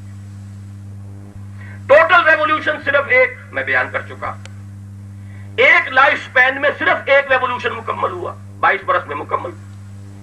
فرد واحد سے بات شروع ہو رہی ہے اور 22 کہاں 20 برس کے اندر انقلاب عرب کے اندر مکمل ہو گیا. سن 8 ہجری میں تکمیل ہو چکی ہے فتح مکہ اور طائف کے بعد. 20 ایئرس. ذرا غور کیجئے، ہمیں 42واں سال جا رہا ہے. ایک وہ ہیں جنہیں تصویر بنا آتی ہے، ایک ہم ہیں کہ لیا اپنی بھی صورت کو بگاڑ. وہ دو لخت ہو چکا، وہ ہے ہی نہیں. اب جو تھا وہ پاکستان دیٹ واز ہے. یہ تو واٹ ریمینز آف پاکستان ہے. اور دنیا میں جو کچھ اس کے چرچے ہیں، Pakistan is at the brink of balkanization. Pakistan is still in search of an identity. یہ تبصرے ہیں. سن تو صحیح، جہاں میں ہے تیرا فسانہ کیا. اور خدا نہ خواستہ اگر والکینو دوبارہ سندھ کا پھٹا تو کیا ہوگا، یہ اللہ ہی بہتر جانتا ہے. بہرحال وہ سیاسی بات ہو جائے گی، میں ادھر اس وقت نہیں جانا چاہتا. تو یہ سوچئے کہ 20 برس میں ایک انقلاب کی تکمیل، تاریخ میں اس کی کوئی مثال ہے ہی نہیں. کئی جنریشن لگتی ہیں. مارکس نے فکر دیا، انقلاب برپا کیا. لینن نے روس میں. مارکس تو کسی ایک گاؤں کے اندر بھی وہ نظام نہیں قائم کر سکا. والٹیئر اور روسوں نے فکر دیا، انقلاب برپا کیا. اوباش لوگوں نے، اس لیے نہایت بلڈی ریولوشن تھا فرانس کا. اس لیے کہ جو اس کے اصل فکر دینے والے تھے وہ صرف قلم کے دھنی تھے، وہ میدان کے مرد تھے ہی نہیں کہ میدان میں آ کے لیڈ کرتے. یہاں معاملہ نظر آتا ہے کہ ایک شخص فرد واحد سے دعوت کا آغاز کرتا ہے. 4 افراد ایمان لائے. 1 + 4 5. 10 برس میں بمشکل 100 افراد. And in the next 10 years, total revolution completed. All the steps completed. جاء الحق وزهق الباطل ان الباطل كان زهوقا. لہذا اگر سمجھنا ہے کہ انقلاب کا عمل کیا ہے تو لامحالہ آپ کو رجوع کرنا پڑے گا سیرت محمدی کی طرف صلی اللہ علیہ وسلم. اور میری سورس وہی ہے، اور میں اسے ادعا سمجھ لیں، دعویٰ سمجھ لیں. میں یہ سمجھتا ہوں کہ جس طرح میں نے سیرت سے اس کو ڈیڈیوس کر کے دکھا دیا ہے. 10 تقریریں میں نے لاہور میں کی تھی جو منہج انقلاب نبوی کے نام سے کتابی شکل میں 250 صفحے کی کتاب ہے، وہ چھپی بھی موجود ہے. اگر آج دلچسپی ہو جائے تو پڑھیے اس کو. بس میں جو عرض کر رہا تھا کہ 6 سٹیپس ہیں، وہ جیسے وہ 6 میں نے بتایا تھے. 3 × 3. 3 انسانی زندگی کے وہ مذہبی گوشے ہیں، عقائد، عبادات اور رسومات. 3 اجتماعی یا سیکولر جس کو دنیا سمجھتی ہے. ہمارے نزدیک تو ایک ہی وحدت ہے، دین سب کے اوپر حاوی ہے. لیکن دنیا کے تصور میں وہ معاشرتی نظام، سیاسی نظام اور معاشی نظام. اسی طرح 3 × 3. دعوت، تنظیم، تربیت. اس کے نتیجے میں ایک قوت، حزب اللہ، ایک پارٹی، ایک جماعت. پھر ٹکراؤ کے بغیر انقلاب نہیں آتا. اگر یہ برا لگتا ہو تو گھر میں بیٹھے، تو چلنے دے جو دنیا کے اندر چل رہا ہے نظام. آپ کو چھوٹا سا پودا بھی اکھیڑنا ہو تو اسے ہلانا پڑتا ہے. جڑیں نہیں چھوڑنے کو تیار ہوتا چھوٹا سا پودا، زور لگانا پڑتا ہے. جمایا نظام، اس کے ساتھ پریولیجڈ کلاسز، وہ حیوان سجے ہوئے، دیوان آراستہ و پیراستہ، ان کو ختم کرنا آسان کام ہے. اس کے لیے تصادم، لیکن تصادم کے 3 مرحلے ہیں: passive resistance, active resistance, armed conflict. 8 برس مکے میں آرڈر آف دی ڈے یہ تھا: take all the persecution without any retaliation. No revenge, no retaliation. Passive resistance. اس کے بعد آیا اذن للذین یقاتلون بانہم ظلموا. اب تمہارے پاس اتنی طاقت ہے مسلمانوں، now you can challenge them. آنکھوں میں آنکھیں ڈال کر ان کو للکارو. اور اب تمہارے ہاتھ بھی کھول دیے گئے، اینٹ کا جواب پتھر سے دو. نتیجے میں armed conflict. 6 years long period of armed conflict. پہلی جنگ بدر 17 رمضان مبارک 2 ہجری. فتح مکہ 10 رمضان مبارک 8 ہجری. 6 years. اس میں جھولا ہے حالات نے. تلک الایام نداولها بین الناس. بدر میں 70 درشی مارے گئے قریش کے سردار، تو احد میں 70 صحابہ شہید ہو گئے. تلک الایام نداولها بین الناس. قرآن نے اس کے بارے میں کہا یہ تمہاری اپنی غلطی تھی، ہم نے تو تمہیں فتح دے دی تھی احد کے دامن میں. وَلَقَدْ صَدَقَكُمُ اللَّهُ وَعْدَهُ إِذْ تَحُسُّونَهُم بِإِذْنِهِ حَتَّىٰ إِذَا فَشِلْتُمْ وَتَنَازَعْتُمْ فِي الْأَمْرِ وَعَصَيْتُم مِّن بَعْدِ مَا أَرَاكُم مَّا تُحِبُّونَ. ہم نے تو فتح دی تھی، تم گاجر مولی کی طرح کاٹ رہے تھے، لیکن پھر تم ڈھیلے پڑے، تم نے نظم کو توڑا، تم نے حکم کی خلاف ورزی کی. حضور کا حکم تھا 50 آدمی یہاں سے نہ ہلے، چاہے ہم سب کے سب شہید ہو جائیں. تم دیکھو کہ چیلیں اور کوے ہماری لاشوں کو نوچ کر کھا رہے ہیں. Even then you have not to leave this place. لیکن بہرحال وہ ایک علیحدہ بحث ہے، میں نے اس کی مفصل توجیح کی ہے. صحابہ سے بھی سوء ظن نہیں پیدا ہونا چاہیے. کیا صورت بنی تھی عام طور پر جو سمجھا جاتا ہے وہ نہیں ہے. حضور کے حکم کو انہوں نے نہیں توڑا، حضور کے حکم کی تعویل کی کہ حضور نے شکست کی صورت میں فرمایا تھا، یہاں فتح ہو گئی، تعویل ہو گئی. لیکن لوکل کمانڈر کا حکم تو توڑا.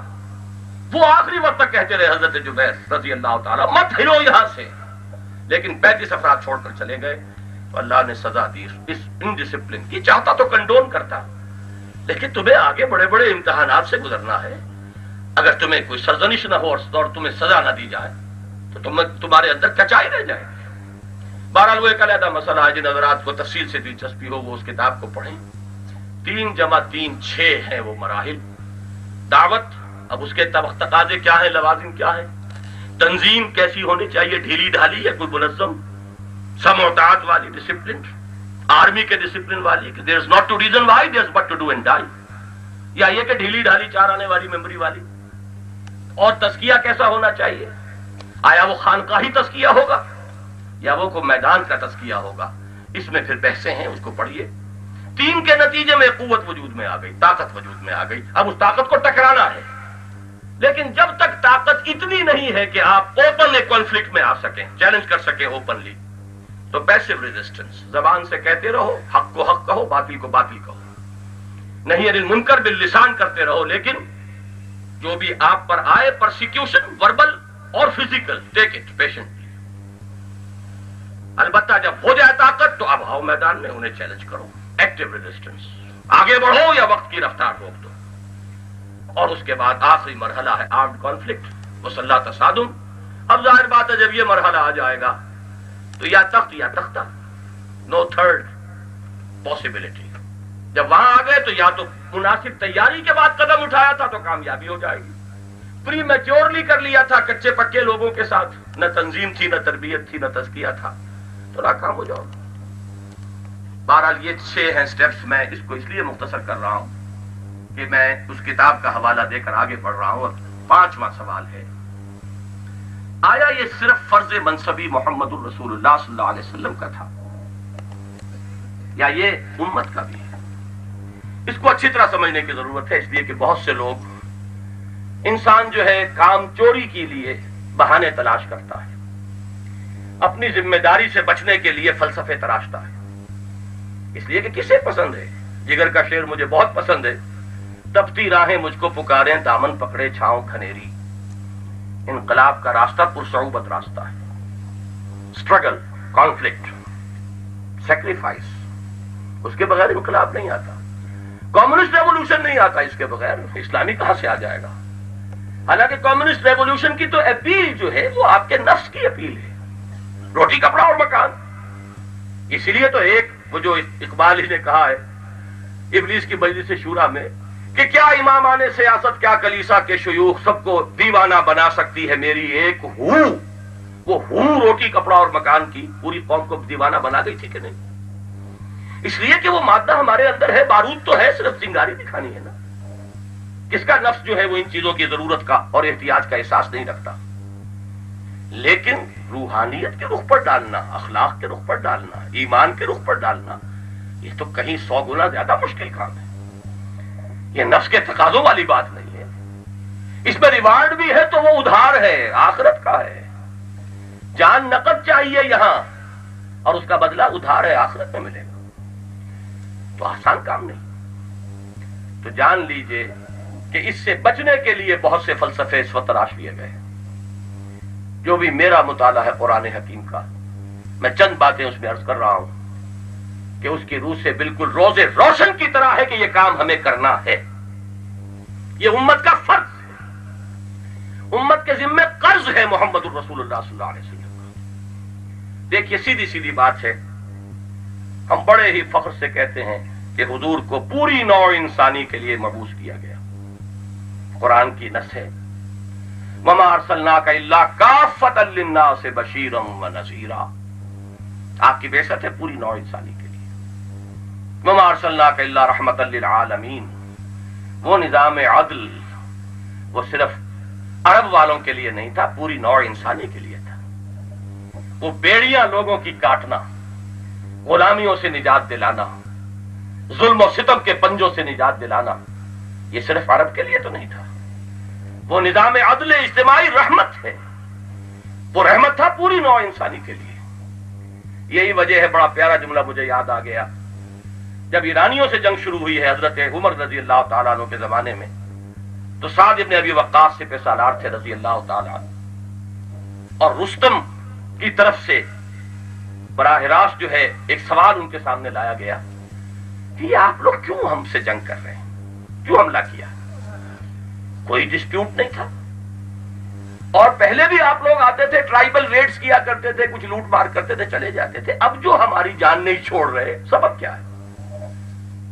یہ ایچ جی ویلز نے بڑی تفصیل سے لکھا ہے کہ دنیا کا یہ بڑا اینشنٹ فینومینن ہے کہ سیٹلڈ سیویلائزیشن کے جو علاقے ہوتے تھے ان کے آس پاس جو یہ نومیڈک جو سیویلائزیشنز ہوتی تھی، تو ان سے بار بار وہاں پہ حملے ہوتے رہتے تھے، لوٹ مار ہوتی تھی، وہی ان کا پیشہ تھا. تو عرب کرتے تھے پہلے بھی. تو اب کیا ہوا ہے؟ اس کا جواب حضرت سعد بن ابی وقاص نے جو دیا ہے، ایک ایک لفظ یاد کرنے کے قابل ہے. فرمایا انا قد ارسلنا، اب ہم بھیجے گئے ہیں. پہلے ہم خود آتے تھے لوٹ مار کرنے کے لیے، اپنے نفس کے تقاضے پورے کرنے کے لیے، اب ہم بھیجے گئے. We are on a mission.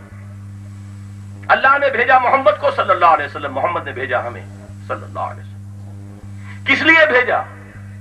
لنخرج الناس، تاکہ ہم لوگوں کو نکالیں، من ظلمات الجہالت الی نور الایمان، جہالت کی تاریکیوں سے نکالیں، ایمان کی روشنی میں لائیں. ومن جور الملوک الی عدل الاسلام، اور بادشاہوں کے ظلم و ستم کی چکی سے انہیں نجات دلا کر اسلام کے عدل سے روشناس کریں. یہ مشن ہے. تو ظاہر بات ہے کہ حضور صلی اللہ علیہ وسلم کا یہ مشن آفاقی ہے، عرب کے لیے نہیں تھا. یہی وجہ ہے کہ صحابہ کرام نکلے ہیں باہر، وہ مشن پر نکلے تھے، کوئی ہوا سے ملک گیری نہیں تھی. شہادت ہے مطلوب و مقصود مومن، نہ والے غنیمت نہ کشور کشائی. اور جان لیجئے کہ یہ کام حضور کی بعثت کا منطقی تقاضا ہے کہ اسے پورے گلوب کے لیول پر ہونا ہے مکمل. ورنہ اقبال کا وہ شعر سامنے رکھیے، وقت فرصت ہے کہاں، کام ابھی باقی ہے، نور توحید کا اتمام ابھی باقی ہے. نور توحید اپنی جگہ کامل ہو گیا، لیکن اسے پھیلانا ہے ابھی. ایک ہے کسی چیز کی ہائٹ تک پہنچ جانا اس کا، ایک ہے اس کی ایکسٹینشن. جزیرہ نما عرب منور ہو گیا نور توحید سے، لیکن اس نور توحید سے ابھی پورے کرۂ ارضی کو منور کرنا تھا. تو صحابہ کرام نکلے، اس عدل اجتماعی کو پوری نوع انسانی کے اوپر قائم کرنا تھا، لہذا وہ نکلے. لہذا منطقی نتیجہ ہے یہ ختم نبوت کا محمد الرسول اللہ صلی اللہ علیہ وسلم کی، کہ وہ مشن اب حوالے ہو گیا ہے امت کے. اور امت اسی لیے امت بنائی گئی، وَكَذَلِكَ جَعَلْنَاكُمْ أُمَّةً وَسَطًا لِتَكُونُوا شُهَدَاءَ عَلَى النَّاسِ وَيَكُونَ الرَّسُولُ عَلَيْكُمْ شَهِيدًا. اس میں ایک خوشخبری بھی آپ کو سنا دوں. میں نے اپنی کتاب استحکام پاکستان میں یہ حدیث جو ہے وہاں کوٹ کی ہے، ابو داؤد کی روایت ہے، پیشین گوئی ہے محمد الرسول اللہ صلی اللہ علیہ وسلم کی. لا يبقى على الارض بیت من مدر ولا وبر، اس روئے ارضی پر کوئی گھر باقی نہیں بچے گا، نہ تو اینٹ اور گارے کا بنا ہوا گھر اور نہ ہی کوئی کمبلوں کا بنا ہوا خیمہ، الا دخل فیہ الاسلام، مگر یہ کہ اسلام اس میں داخل ہو کر رہے گا. دو شکلیں ہیں اس کے داخلے کی، بعز عزیز او ذل ذلیل، یا تو عزت والے کے اعزاز کے ساتھ داخل ہوگا یا ذلیل کی ذلت کے ساتھ داخل ہوگا. اس کے معنی کیا ہے؟ اگر تو اس گھر اور خیمے والا اسلام لے آئے گا تو وہ عزت کے ساتھ اسلام اس کے گھر میں داخل ہوگا. وَلِلَّهِ الْعِزَّةُ وَلِرَسُولِهِ وَلِلْمُؤْمِنِينَ وَلَكِنَّ الْمُنَافِقِينَ لَا يَعْلَمُونَ. عزت تو ہے اللہ کے لیے اور اس کے رسول کے لیے اور اہل ایمان کے لیے. جو ایمان لے آیا اس کے گھر میں اسلام داخل ہوا اعزاز کرتے ہوئے اس شخص کا. اور جو اسلام نہیں لائے گا یُعْتُوا الْجِزْیَۃَ عَنْ یَدٍ وَهُمْ صَاغِرُونَ، انہیں بھی اسلام کی بالادستی قبول کر کے چھوٹے بن کر جزیہ دینا پڑے گا. تو بے ذل ذلیل وہ اس کے گھر میں بھی اسلام آ گیا. یہ کام ہو کر رہے گا، لیکن ہوگا ایفرٹ سے، محنت سے، کوشش سے، جد و جہد سے. خود بخود تو اس وقت نہیں ہوا. اور میں عرض کر چکا ہوں یہ سیرت کا ایک اہم نقطہ ہے، اس پر کبھی غور کیجئے گا. وقت نہیں ہے کہ میں اسے الیبوریٹ کر سکوں پوائنٹ کو، کہ اس میں معجزات کا دخل کم سے کم ہے. نصرت خداوندی آئی ہے اور اب بھی آئے گی، اس کا دروازہ بند نہیں ہے. چمن کے مالی اگر بنا لے موافق اپنا شعار، اب بھی چمن میں آ سکتی ہے پلٹ کر چمن سے روٹھی بہار. اب بھی اور فضائے بدر پیدا کر فرشتے تیری نصرت کو اتر سکتے ہیں گردوں سے قطار اندر قطار. اب بھی نصرت کا دروازہ تو بند نہیں ہے. البتہ معجزہ بند ہو چکا اس لیے کہ نبوت کے ساتھ خالص ہے. اگر معجزے کا وہاں عمل دخل ہوتا تو ہم تو بڑے ہی کام چور لوگ ہیں، ہمیں تو فرار چاہیے. ہم کہتے ہیں جی وہاں تو معجزے سے کام ہو گیا، ہم کیسے کریں؟ وہاں تو ذرا سی حضور نے دعا کی اور بس دشمن ختم ہو گئے. کیوں؟ وہاں تو مارے پڑی ہیں. وہاں تو حمزہ کا جسم بھی جو ہے کوئی لوہے کا بنا ہوا ثابت نہیں ہوا. برچھا وحشی کا جو ہے آر پار ہو گیا. وہاں تو 70 صحابہ، حضور کی کتنی محنت تھی ان کے اوپر. اصحاب صفہ تربیت دیے ہوئے، جن کا تزکیہ کیا ہے، جن کو تعلیم دی ہے. 70 شہید ہو گئے کہ نہیں؟ ایک واقعے میں ایک بچا وہاں سے. یہ سب ہیومن ایفرٹ ہے. 3 برس تک شیب بنی ہاشم کے اندر حضور اور پورا خاندان بنی ہاشم محصور رہا. اور وہ وقت بھی آیا ہے کہ بلک رہے ہیں بچے پھول جیسے اور کچھ نہیں. سوکھے چمڑے ابال ابال کر پانی ٹپکایا جا رہا ہے. من و سلوہ نازل ہوا. بتائیے کیا حضرت موسیٰ اور بنی اسرائیل زیادہ پیارے تھے محمد رسول اللہ سے صلی اللہ علیہ وسلم؟ نہیں. کیوں نہیں ہوا؟ سوچئے. غزوہ تبوک کے موقع پر یہاں تک ہوا ہے کہ 3 مجاہدین کی 24 گھنٹے کا راشن جو ہے ایک کھجور. 24 گھنٹے کا راشن، 3 کا ایک کھجور. وہ کھجور بڑی ہوتی ہے وہاں کی، وہ ہماری کھجور نہ سمجھیے. ایک نے اسے منہ میں رکھا، چوسا، تھوڑی دیر کے لیے دے دیا دوسرے کو، اس نے چوس لیا، پھر تیسرے کو. یہ 24 گھنٹے کا راشن ہے. من و سلوہ نازل نہیں ہوا. زمین پر ہیومن ایفرٹ سے اور ہیومن سیکریفائس سے اور ہیومن سٹرگل سے کام کر کے دکھاؤ، تب حجت قائم ہوگی محمد صلی اللہ علیہ وسلم. جھیلیے، برداشت کیجئے، صبر کیجئے. وَلَقَدْ نَعْلَمُ أَنَّكَ يَضِيقُ صَدْرُكَ بِمَا يَقُولُونَ. ہمیں خوب معلوم ہے کہ جو کچھ یہ کہہ رہے ہیں اس سے آپ کا سینہ بھجتا ہے، لیکن برداشت کیجئے. وَاصْبِرْ عَلَىٰ مَا يَقُولُونَ وَاهْجُرْهُمْ هَجْرًا جَمِيلًا. صبر کیجئے. وَاصْبِرْ لِحُكْمِ رَبِّكَ وَلَا تَكُنْ كَصَاحِبِ الْحُوتِ. اس مچھلی والے کی طرح نہ ہو جانا ہے محمد. صبر کیجئے، اپنے رب کے فیصلے کا انتظار کیجئے صلی اللہ علیہ وسلم. تو یہ اصل میں سیرت کے مطالعے کا ایک بڑا اینگل ہے، بہت اہم، کہ یہ سب کچھ ہو رہا. اور یہاں تک طائف کے میدان میں حضور صلی اللہ علیہ وسلم کی زبان مبارک پر فریاد آ گئی ہے. طائف میں جو کچھ ہوا آپ نے سنا ہوا ہے، میں اس میں وقت آپ کا نہیں لینا چاہتا، لیکن فریاد کے الفاظ شاید سب نے نہ سنے ہو، یاد نہ ہو. جب واپس آ رہے تھے تو اب آپ مناجات کر رہے ہیں، اللہم الیک اشکو ضعف قوتی وقلت حیلتی وہوانی علی الناس. اے اللہ تیری ہی جناب میں فریاد لے کر آیا ہوں اپنی قوت کی کمی کا، اپنے وسائل کی کمی کا. اور یہ جو رسوائی ہو رہی ہے، طائف کی گلیاں ہیں اور محبوب رب العالمین ہے اور تالیاں بج رہی ہیں اور پتھر مارے جا رہے ہیں. رسوا سر بازارے آشوق ستم دارے. اس راہ میں جو سب پہ گزرتی ہے سو گزری، تنہا پس زندہ کا بھی رسوا سر بازار. گڑکے ہیں بہت شیخ سرے گوشے ممبر، گرجے ہیں بہت اہل حکم بر سرے دربار. کیا نہیں ہوا؟ الیک اشکو ضعف قوتی وقلت حیلتی وہوانی علی الناس. پروردگار تیری ہی جناب میں فریاد لے کر آیا ہوں. الی من تکلونی، مجھے کس کے حوالے کر دیا ہے؟ الی بعید یتجہمنی او الی عدو ملکت امری. کیا میرا معاملہ دشمن کے قبضے میں کر دیا، حوالے کر دیا، جو چاہے کر گزرے میرے ساتھ؟ لیکن اس فریاد کے بعد وہ مقام عبدیت جو ہے وہ آتا ہے سامنے. ان لم یکن علی غضبک فلا ابالی، اے اللہ اگر تو ناراض نہیں ہے، تیری رضا اسی میں ہے، تو مجھے کوئی پرواہ نہیں. سر تسلیم خم ہے جو مزاج یار میں آئے. میں حیران ہوتا ہوں، شبلی صاحب نے 2 جلدوں میں لکھی بھی سیرت اور یہ دعا نہیں دی. یہ دعا آپ لیجئے، سلیمان سلمان شاہجہان پوری، سید سلیمان سلمان شاہجہاں پوری نہیں، کیا رحمت للعالمین کے جو مصنف ہیں وہ کیا دیکھیے. یا یہ کہ ابھی ایک کتاب چھپی ہے الرحیق المختوم، جس پر سعودی عرب کی طرف سے بڑا انعام دیا گیا، ہندوستان کے ایک عالم نے لکھی ہے سیرت پر، اس میں یہ پوری دعا موجود ہے. بہرحال عرض یہ کرنا تھا، یہ کام ہے ذمے امت کے، اور امت کی کوشش سے ہوگا، محنت سے ہوگا، جد و جہد سے ہوگا، ایثار سے ہوگا. اس میں وہ بات ذہن میں رکھیے جو کہ امام مالک رحمہ اللہ نے حضرت ابو بکر رضی اللہ تعالیٰ عنہ کے قول کو ذرا مختلف انداز میں بیان کیا ہے. ایسنس جو ہے حضرت ابو بکر کے قول کا ہے رضی اللہ تعالیٰ عنہ. میں نے اس کی پوری تحقیق، میری کتاب جو ہے جماعت شیخ الہند اس میں شامل کر دی ہے. لیکن وہ الفاظ جو ہے وہ حضرت امام مالک کے ہیں رحمہ اللہ، امام دار الہجرہ. لا يصلح آخر هذه الامة الا بما صلح به اولها.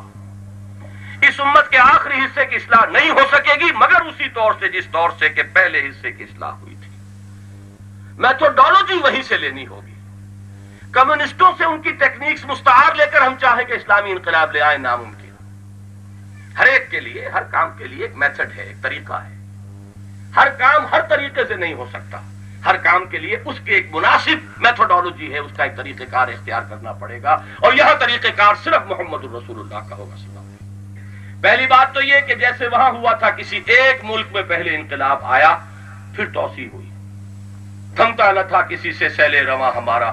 عبداللہ ابن سبا کی سازش اگر نہ ہو جاتی، یہودی سازش، تو وہ موشن جو گاڑی کا تھا وہ نہ ٹوٹتا، تو اسی وقت پوری دنیا کے اندر اسلام کا غلبہ ہو جاتا. دونوں سپر پاورز ختم ہو چکی.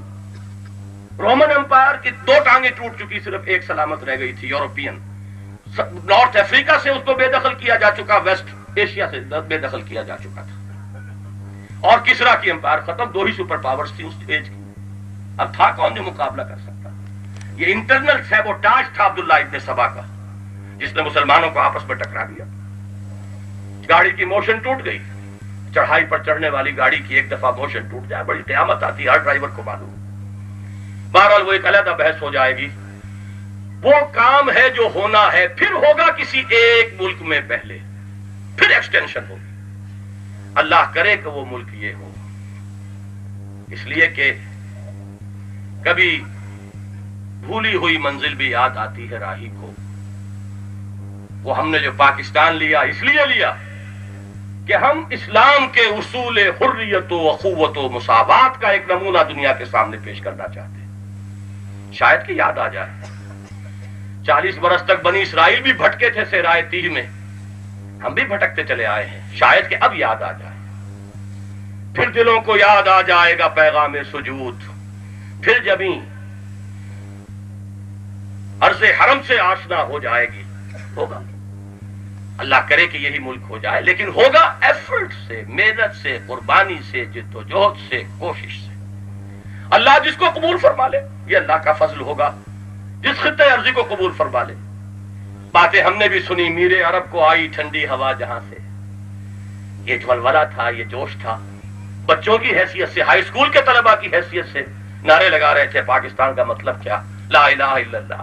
کہ شاید وہ وقت آ گیا ہے اب کہ میرے عرب کو آئی ٹھنڈی ہوا جہاں سے، میرا وطن وہی ہے، میرا وطن وہی ہے. بہرحال اس پر بھی میری 2 کتابیں موجود ہیں، خدا کے لیے پڑھیے. استحکام پاکستان اور استحکام پاکستان اور مسئلہ سندھ. شدید ترین جو ہمارا خطرے کی جگہ ہے وہ یہ ہے، اگر اس کے مسئلے کا صحیح کوئی حل نہ ہوا ایکسپلوژن ہو جائے گا. بہرحال اب آخری بات کی طرف آ رہا ہوں.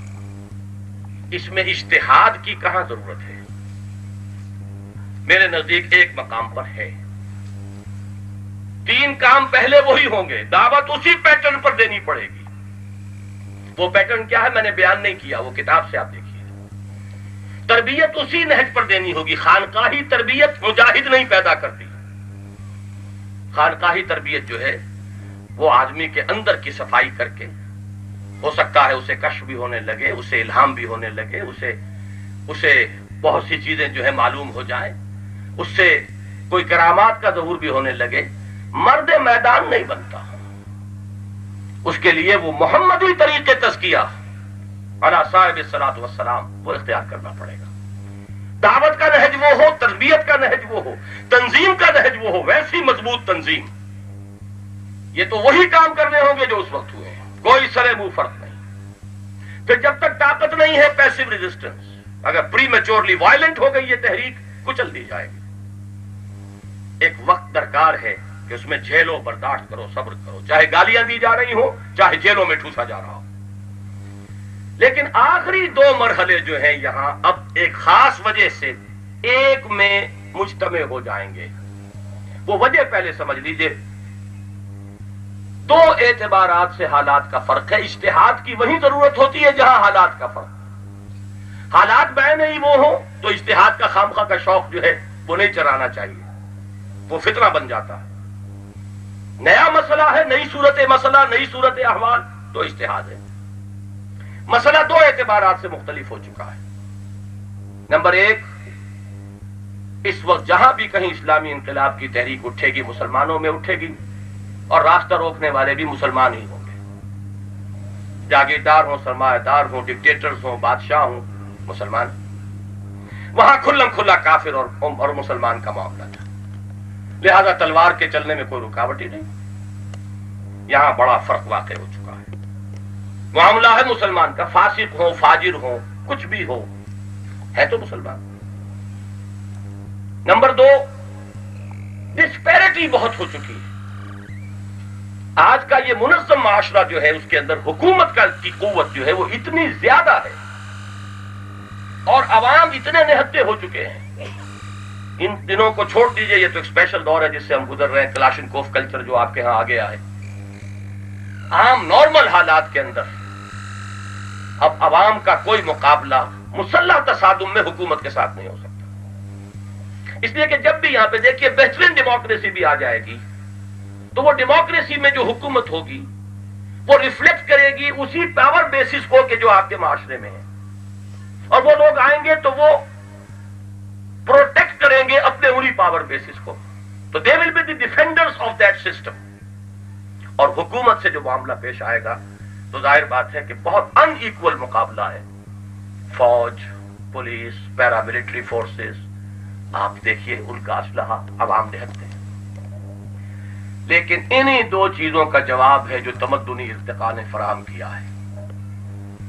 نہتے عوام منظم ہو کر فرم ریزولوشن کے ساتھ ایک ڈیمونسٹریشن آف ول، ڈیمونسٹریشن کس چیز کی ہوتی ہے؟ اپنی قوت ارادی کی۔ جب طاقت اتنی ہو جائے کہ یہ اطمینان ہو کہ اب ہم آ سکتے ہیں سڑکوں پر، ڈیمونسٹریٹ کر سکتے ہیں، پکیٹنگ کر سکتے ہیں، اور اگر ہم پر گولیاں چلیں گی تو ہم پیچھے نہیں ہٹیں گے، جیلوں میں ٹھوسا جائے گا، بھر دیں گے جیلوں میں۔ اگر یہ طاقت عوام میں پیدا ہو جائے تو بغیر ہتھیار اٹھائے، بغیر کسی توڑ پھوڑ کے انقلاب لایا جا سکتا۔ اس لیے کہ ظاہر بات ہے کہ وہ فوج کہاں کی ہے؟ باہر کی تو نہیں ہے، اپنے ملک کی ہے نا۔ کتنوں کو مارے گی؟ 10-20 ہزار کو مار کر وہی فوج کہے گی نو مور۔ ہو چکا ہے ہمارے ہاں، بھٹو صاحب کو اسی فوج نے صاف جواب دیا۔ وہ فوج کتنی بڑی تھی جو موجود تھی شہنشاہ ایران کے پاس؟ کہا جاتا ہے کہ اس کا آرسنل جو ہے، اسلحہ خانہ، پورے ایشیا میں سب سے بڑا اسلحہ خانہ اس کا۔ اس لیے کہ ہو سکتا ہے سوال ذہن میں آئے، رشیا کو نکال دیجئے، ایکسپلوٹ کیجئے اسے۔ رشیا جو ہے وہ یورپین پاور ہے basically, not an Asian power. اس کو چھوڑ دیجئے تو پورے ایشیا میں ہندوستان اور جاپان تو خیر اس وقت تک یوں سمجھیے کہ آیا ہی نہیں اس فیلڈ میں، ہندوستان پھر سب سے بڑی ملٹری طاقت ہے، لیکن یہ کہ اسلحہ خانہ ایران کا کہیں زیادہ بڑا ہے، کوئی چیز نہیں بچا سکی۔ اگر شہادت کی وہ آرزو، تمنا، زندگی جان دینے کی اس کام کے لیے بغیر اس کے کہ توڑ پھوڑ ہو. یہ توڑ پھوڑ جو ہوتا ہے یہ کمیونسٹ ٹیکنیک ہے.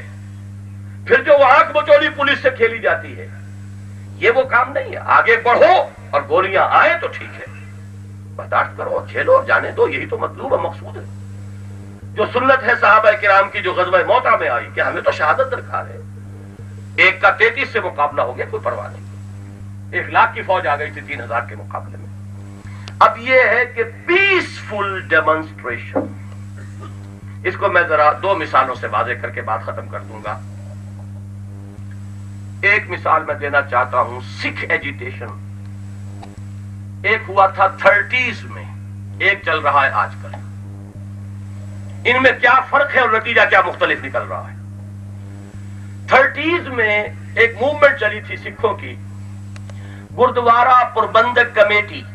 یہ لفظ اب بھی آپ سنتے ہوں گے اور شاید اب آپ کو ہنسی آئے کہ پوزیشن کیا تھی. ان کے گردواروں کے ساتھ جو وقف زمینیں تھیں ان پر قبضہ ہندوؤں کا تھا. اس کی وجہ یہ ہے کہ انگریز حکومت سکھوں کو علیحدہ مذہب تسلیم نہیں کرتی تھی, لہذا وہ ہندو جو ہے بیٹھے ہوئے اوقاف کے مالک وہ ہیں, عبادت گاہیں سکھوں کی. تو انہوں نے آرگنائز کیا اپنے آپ کو گردوارہ پربندک کمیٹی, اور ڈیمانڈ صرف یہ تھی کہ ہمارے اوقاف, ہمارے جو گردواروں کے ساتھ اوقاف ہیں ان کا کنٹرول ہمیں دیا جائے. اب آپ کو معلوم ہے ہندو سرمایہ دار منظم, انگریز کے دربار میں اس کی رسائی, انہیں ایجیٹیشن کرنی پڑی. لیکن وہ ایجیٹیشن ابھی 3-4 سال ہوئے فوت ہوئے ہیں. حاجی عبد الواحد صاحب ہمارے بہت سے دوست ان سے ملے بھی ہیں, جانتے ہیں. امرتسر ہی کے رہنے والے تھے. 37 میں انہوں نے MA کیا تھا انگلش کا. اس وقت وہ اپنے پورے ہوش میں جوانی میں تھے. وہ آئی وٹنس تھے کہ دفعہ 144 لگی ہوئی ہے اور سکھوں کے جتھے نکلتے تھے 144 توڑنے کے لیے, ڈیفائی کرنے کے لیے. ان کا حکم یہ تھا انہیں اپنے ہاتھ یہاں بندھے رکھو, یہاں بالکل سینے پر اس طرح باندھ کر جتھا نکل رہا ہے. اب ادھر سے پولیس نے لاٹھی چارج کیا, لاٹھی پڑی خالصہ کے سر پر, سر پھٹ گیا, گر گیا, لیکن ہاتھ بندھے رہے. He didn't resist. Peaceful resistance, passive resistance. نتیجہ یہ نکلا کہ وہ ایجیٹیشن کامیاب ہوا, انہیں اپنے گردواروں کا کنٹرول ملا. وہی گردوارہ پربندک کمیٹی ہے جو اس وقت ان کی سب سے بڑی پولیٹیکل فورس ہے. یہ لفظ جب انہوں نے مجھے سنایا, یہ واقعہ حاجی عبد الواحد صاحب مرحوم مغفور نے, مجھے سورہ نساء کے الفاظ یاد آ گئے. کفو ایدیکم, اپنے ہاتھ روکے رکھو. مکے میں یہ حکم تھا محمد رسول اللہ صلی اللہ علیہ وسلم کی طرف سے, مسلمانوں جھیلو, برداشت کرو, مارا جائے, پیٹا جائے, جو کچھ ہو, دہکتے انگاروں پر لٹا دیا جائے, شہید کر دیا جائے. حضرت یاسر, حضرت سمیہ کو شہید کر دیا بالفعل ابو جہل نے. But no retaliation. یہ ایک میں نے مثال آپ کو دی ہے گردوارہ پربندک کمیٹی. کنٹراسٹ کر دیجئے, اس وقت یہ موومنٹ شروع ہی ہوئی ہے تو یہ وائلنٹ تھی, مہندرا والا کی تحریک. نتیجہ کیا, سب سے زیادہ خون جو ہے سکھوں کا بہ رہا ہے. سکھوں نے ایک دوسرے کو مارا ہے سب سے زیادہ. وہ کمیونٹی جو ہے سکڑتی چلی جا رہی ہے, کامیابی کا کوئی امکان نہیں. ایک مثال تو یہ سامنے رکھیے. ایک مثال میں پاکستان کی آپ کو دے رہا ہوں جس سے میری بات سا واضح ہو جائے گی. ویسے وہ جو میں نے 4 ورقہ کہا اس میں 3 صفحوں میں یہ پروسیس آف ریولوشن بھی اس کا خلاصہ دے دیا گیا, اسے پڑھ لیجئے گا. یہ کوئی 4 سال کی بات ہے. آپ کے ہاں 23 مارچ کو اور 14 اگست کو پیریڈز ہوتی ہیں. ان پیریڈز میں جہاں اسلحہ کی نمائش ہے, ہماری فوجیں پریڈ کرتی ہیں, جوان لڑکیوں کی پریڈ بھی ہوتی ہے سڑکوں پر, اور مرد کھڑے ہوئے دیکھ رہے ہوتے ہیں. کبھی میرا ذہن ادھر نہیں گیا, پریڈ میں نے کبھی جا کے دیکھی نہیں, اگرچہ اخبارات میں فوٹو دیکھتے تھے بس. اب بہت سی چیزیں ہمارے یہاں منکر ہو رہی ہیں, منکرات ہیں, لیکن یہ کہ کیا کریں. ایک لاہور کی گرلز کالج کی پرنسپل ایک خاتون ہے, خود باپرد ہیں, انہوں نے اپنے کالج کا ماحول بھی بہت اچھا رکھا. انہوں نے مجھے فون کیا, جمعے کا دن تھا, میں جمعے کے لیے جا رہا تھا اور مجھے اگلے ہی دن عمرے کے لیے جانا تھا. 23 مارچ سے پہلے کی بات ہے, یہ مارچ کا پہلا ویک تھا. انہوں نے کہا ڈاکٹر صاحب آپ اور بہت سی باتیں کرتے ہیں پردے کی اور اس کی اور اس کی, اور یہ بات آپ نے کبھی نہیں کہی. اور اس غریب نے یہ کہا کہ میری مصیبت یہ ہے کہ ہر موقع پر مجھ پر دباؤ ڈالا جاتا ہے کہ میں اپنی بچیوں کو بھیجوں، حالانکہ دوسرے کالجز کے اندر وہ لڑکیاں ہیں بے تحاشا، لیکن وہ جا کے ادھم مچاتی ہیں۔ میری بچیاں چونکہ مہذب ہیں، میں نے یہاں انہیں ایک ڈسپلن کی تعلیم دی ہے، تو یہ میرے اوپر مصیبت آتی ہے۔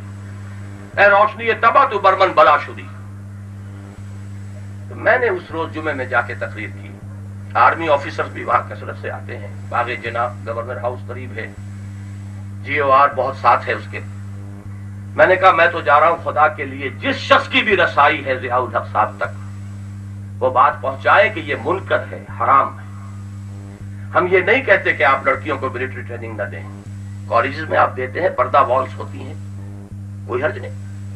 پریڈ بھی کرائیں، ضرور کرائیں، قذافی اسٹیڈیم میں کرائیں، ان کی مائیں بہنیں آئیں، عورتیں آئیں، دیکھیں، کوئی حرج نہیں۔ لیکن یہ کہ اس امت کی جوان لڑکیاں سینہ تان کر پریڈ کر رہی ہوں، ظاہر بات ہے کہ بوڑھی عورتیں نہیں ہوتی اس میں، پھر وہ سر جھکا کر نہیں چلے گی، سینہ تان کر چلیں گی، پریڈ ہے یہ، اور کھڑے ہوئے دیکھ رہے ہوں مرد، یہ منکر ہے، اس کو بند کیجیے۔ میں تو کہہ کے چلا گیا، آیا واپس تو اس کراچی شہر میں مجھے آپ کا جو اخبار ہے سٹار ایوننگر، میں آیا اصل میں 24 ہی کو واپس، ایک دن پہلے وہ پریڈ ہو چکی تھی، 24 کو صبح کے اخبارات نہیں چھپے تھے 23 کی چھٹی کی وجہ سے، صرف شام کا ایوننگر تھا سٹار۔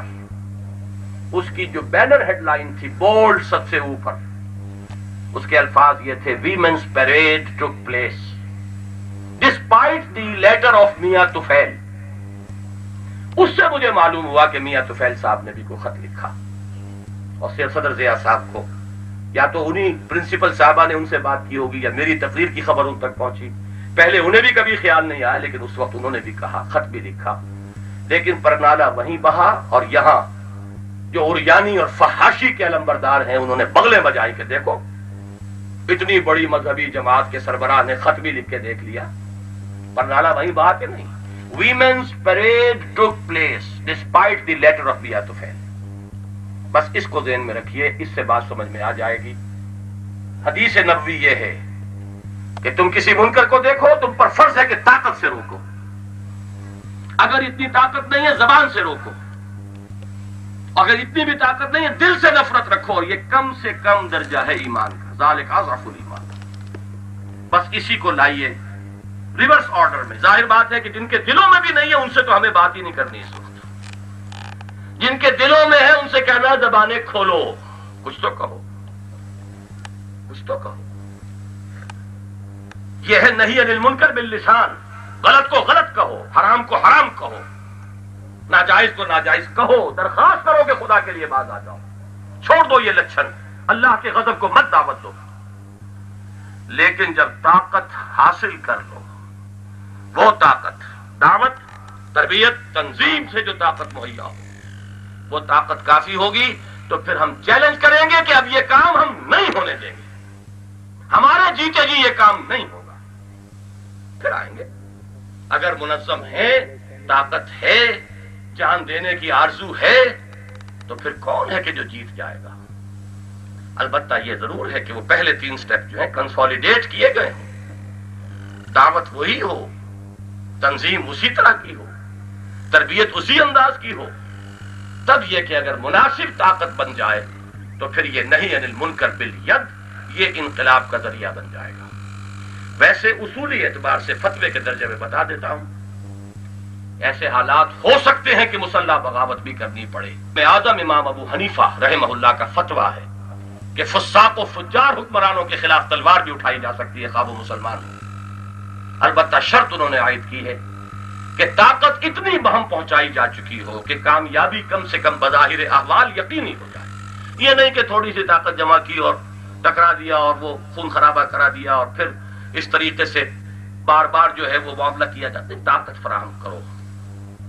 اسی کو میں کہا کرتا ہوں ایک سادہ سی مثال سے، جب لوگوں کی سمجھ میں نہیں آتا، کہ بھائی سیرت النبی کو دیکھو، حضور نے مکے میں بت پرستی کی مذمت شروع کر دی زبان سے، لیکن کسی بت کو توڑا نہیں، حالانکہ 10 فدائی آپ بھیج دیتے رات کے وقت، تھے موجود آپ کے پاس، آپ کے اشارے پر جانے جو ہے نثار کر دیتے، کہ جہاں توڑ دو سارے بت، توڑ دیتے. ہوتا کیا؟ ایک تو یہ کہ جو خون خرابہ ہوتا، دوسرے یہ کہ چند دنوں کے اندر اندر پتھر ہی تو تراشنے ہیں، وہ پھر تراش کے لا کے رکھ دیے جاتے. لہذا 12 برس تک اسی مکے میں حضور رہے اور اسی کعبے کا طواف کرتے رہے جس میں بت موجود تھے. نہیں انل منکر باللسان ہو رہا ہے، بالید نہیں ہو رہا.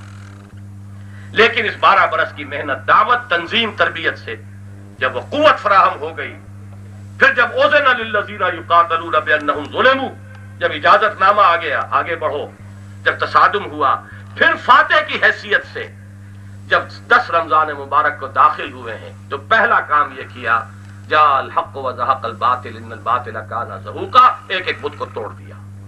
نتیجہ کیا نکلا کہ پھر آج تک وہاں بت نہیں آ سکا، اس لیے کہ انقلاب آ چکا تھا، اب ایک طاقت تھی.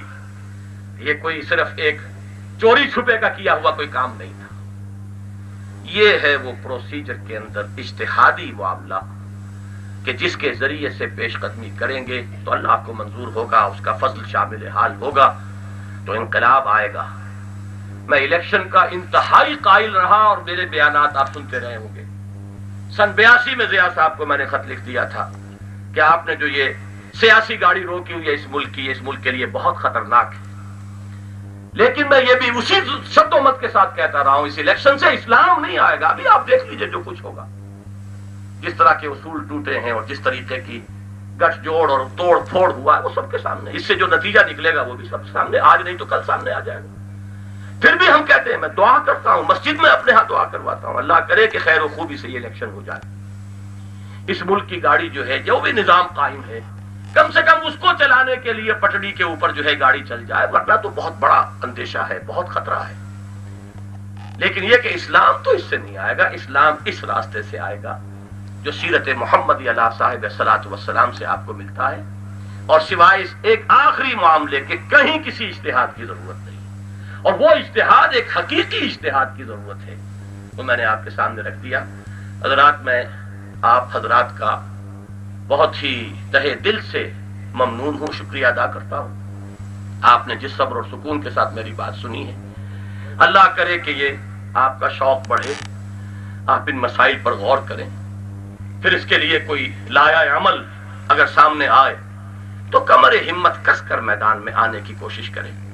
دیکھیے پھر آس پاس کوئی ہے اس طرز پر کام کرنے والا، جو ہو اس سے مل جائیے، جمع ہو جائیے، جڑیے. لا اسلام الا بجماعہ، ید اللہ علی الجماعہ. اور پھر یہ کہ آج جو صحیح نظر آ رہا اس کا ساتھ دیجیے. اگر محسوس ہو کہ اس سے بہتر کوئی شکل موجود ہے تو یہ ایسی بات نہیں ہے کہ نبی کے ہاتھ میں ہاتھ دے دیا اب آپ ہاتھ نکال نہیں سکتے وہاں سے. نبی پر ایمان لانے کے بعد واپس جانا کفر ہے. لیکن کسی اور امتی کے ساتھ دیتے ہوئے اگر آپ کا اطمینان نہ رہے یا اس سے بہتر کوئی شکل نظر آئے تو ہے جستجو کے خوب سے ہے، خوب تر کہاں، آگے چلیے، آگے بڑھیے. لیکن یہ جمود جو ہے وہ کسی طرح درست نہیں ہے. میں اللہ سے دعا کرتا ہوں کہ وہ ہمیں صحیح فہم عطا فرمائے، سیرت کا صحیح فہم، اور انقلاب، عالمی انقلاب کے لیے پہلے پاکستان میں اسلامی انقلاب برپا کرنے کے لیے تن من دھن لگانے کے لیے ارادے کے ساتھ اللہ تعالی ہمیں کمر ہمت کسنے اور عمل کا آغاز کرنے کی توفیق عطا فرمائے. اقول قولی ھذا واستغفر اللہ لی ولکم ولسائر المسلمین والمسلمات. یہ ایک پرچی تھی جو بار بار میں دیکھ رہا تھا کہ بھول نہ جاؤں، گر نہ جائے. یہ منظور حسن صاحب ہیں، مالک مقبول سنس، جنہوں نے ہماری اس تقریب کے لیے یہ شامیانے وغیرہ بغیر کسی معاوضے کے عنایت کیے ہیں. ان کی درخواست یہ ہے کہ ان کا آنکھوں کا آپریشن ہوا ہے، ان کے لیے دعا کر دیں تو اللہ تعالیٰ ان کو صحت عطا فرمائے. اور بھی میں سمجھتا ہوں کہ اور کوئی بات اب نہیں.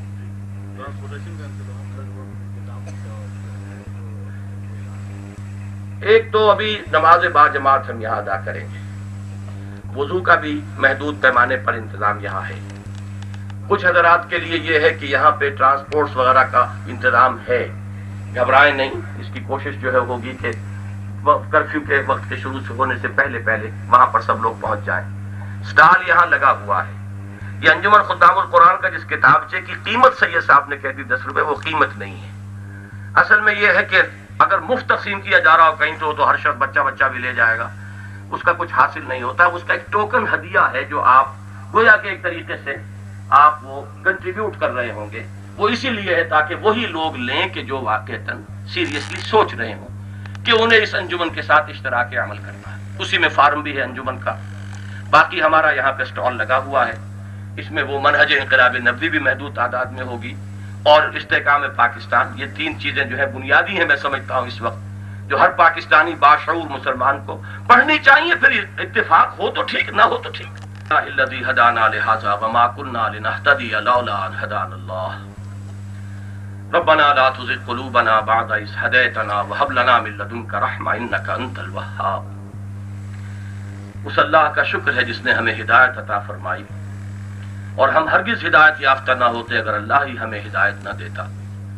اور پروردگار اب کہ تو نے ہمیں ہدایت عطا فرمائی ہے, اب ہمارے دلوں کو کجی میں نہ ڈالیو اور ہمیں اپنے خاص خزانہ فضل سے رحمت عطا فرما. اللہم انصر من نصر دین محمد صلی اللہ علیہ وسلم واجعلنا منہم. پروردگار اپنے ہر اس بندے کی مدد فرما جو تیرے نبی کے دین کی خدمت کر رہا ہو, اور ہمیں بھی ان کے ساتھ شامل ہونے کی توفیق عطا فرما. وَاخْذُلْ مَنْ أَعْرَضَ عَنْ دِينِ مُحَمَّدٍ صلی اللہ علیہ وسلم وَلَا تَجْعَلْنَا مَعَهُمْ. اور ہر اس شخص کو ذلیل اور خوار اور رسوا کر دے جو تیرے نبی کے دین سے روگردانی کر رہا ہو, اور اے اللہ ہم ایسے لوگوں کے پھندے میں نہ پھنس جائیں. اللہم وفقنا لما تحب وترضى. اے اللہ ہمیں ہر اس کام کی توفیق عطا فرما جو تجھے پسند ہے, جس سے تو راضی ہوتا ہے. اللہم وفقنا ان نجاہد فی سبیلک باموالنا وانفسنا. اے اللہ ہمیں توفیق دے کہ تیری راہ میں جہاد کریں اور اس میں اپنی جانیں بھی کھپائیں اور مال بھی کھپائیں. اللہم وفقنا ان نقیم دینک المتین. اے اللہ ہمیں توفیق دے کہ تیرے دین متین کو قائم کریں. اے اللہ دنیا کے سامنے نمونہ پیش کر سکیں جس کے لیے ہم نے یہ ارض پاکستان حاصل کی تھی. اللہم ارزقنا شہادتا فی سبیلک. اے اللہ ہمیں شہادت کی موت عطا فرما. اللہم ارزقنا حبک وحب حبیبک وصلی علیہ وسلم. پروردگار ہمیں اپنی محبت بھی عطا فرما اور اپنے حبیب صلی اللہ علیہ وسلم کی محبت عطا فرما. وارزقنا اتباع. اور اے اللہ ہمیں حضور کے اتباع کی توفیق عطا فرما. اللہم اشف مرضانا. اللہم اشف مرضانا. ہمارے بیماروں کو شفا عطا فرما. خاص طور پہ پروردگار منظور حسن صاحب کو جن کی آنکھ کا آپریشن ہوا, اللہ تعالی اے پروردگار ان کو صحت عطا فرما. پروردگار سب کی مغفرت فرما, تمام اہل ایمان کی مغفرت فرما. اللہم اغفر لنا ولاخواننا الذین سبقونا بالایمان ولا تجعل فی قلوبنا غلا للذین آمنوا ربنا انک رؤوف رحیم. وصلی اللہ تعالی علی خیر خلقہ محمد وآلہ واصحابہ.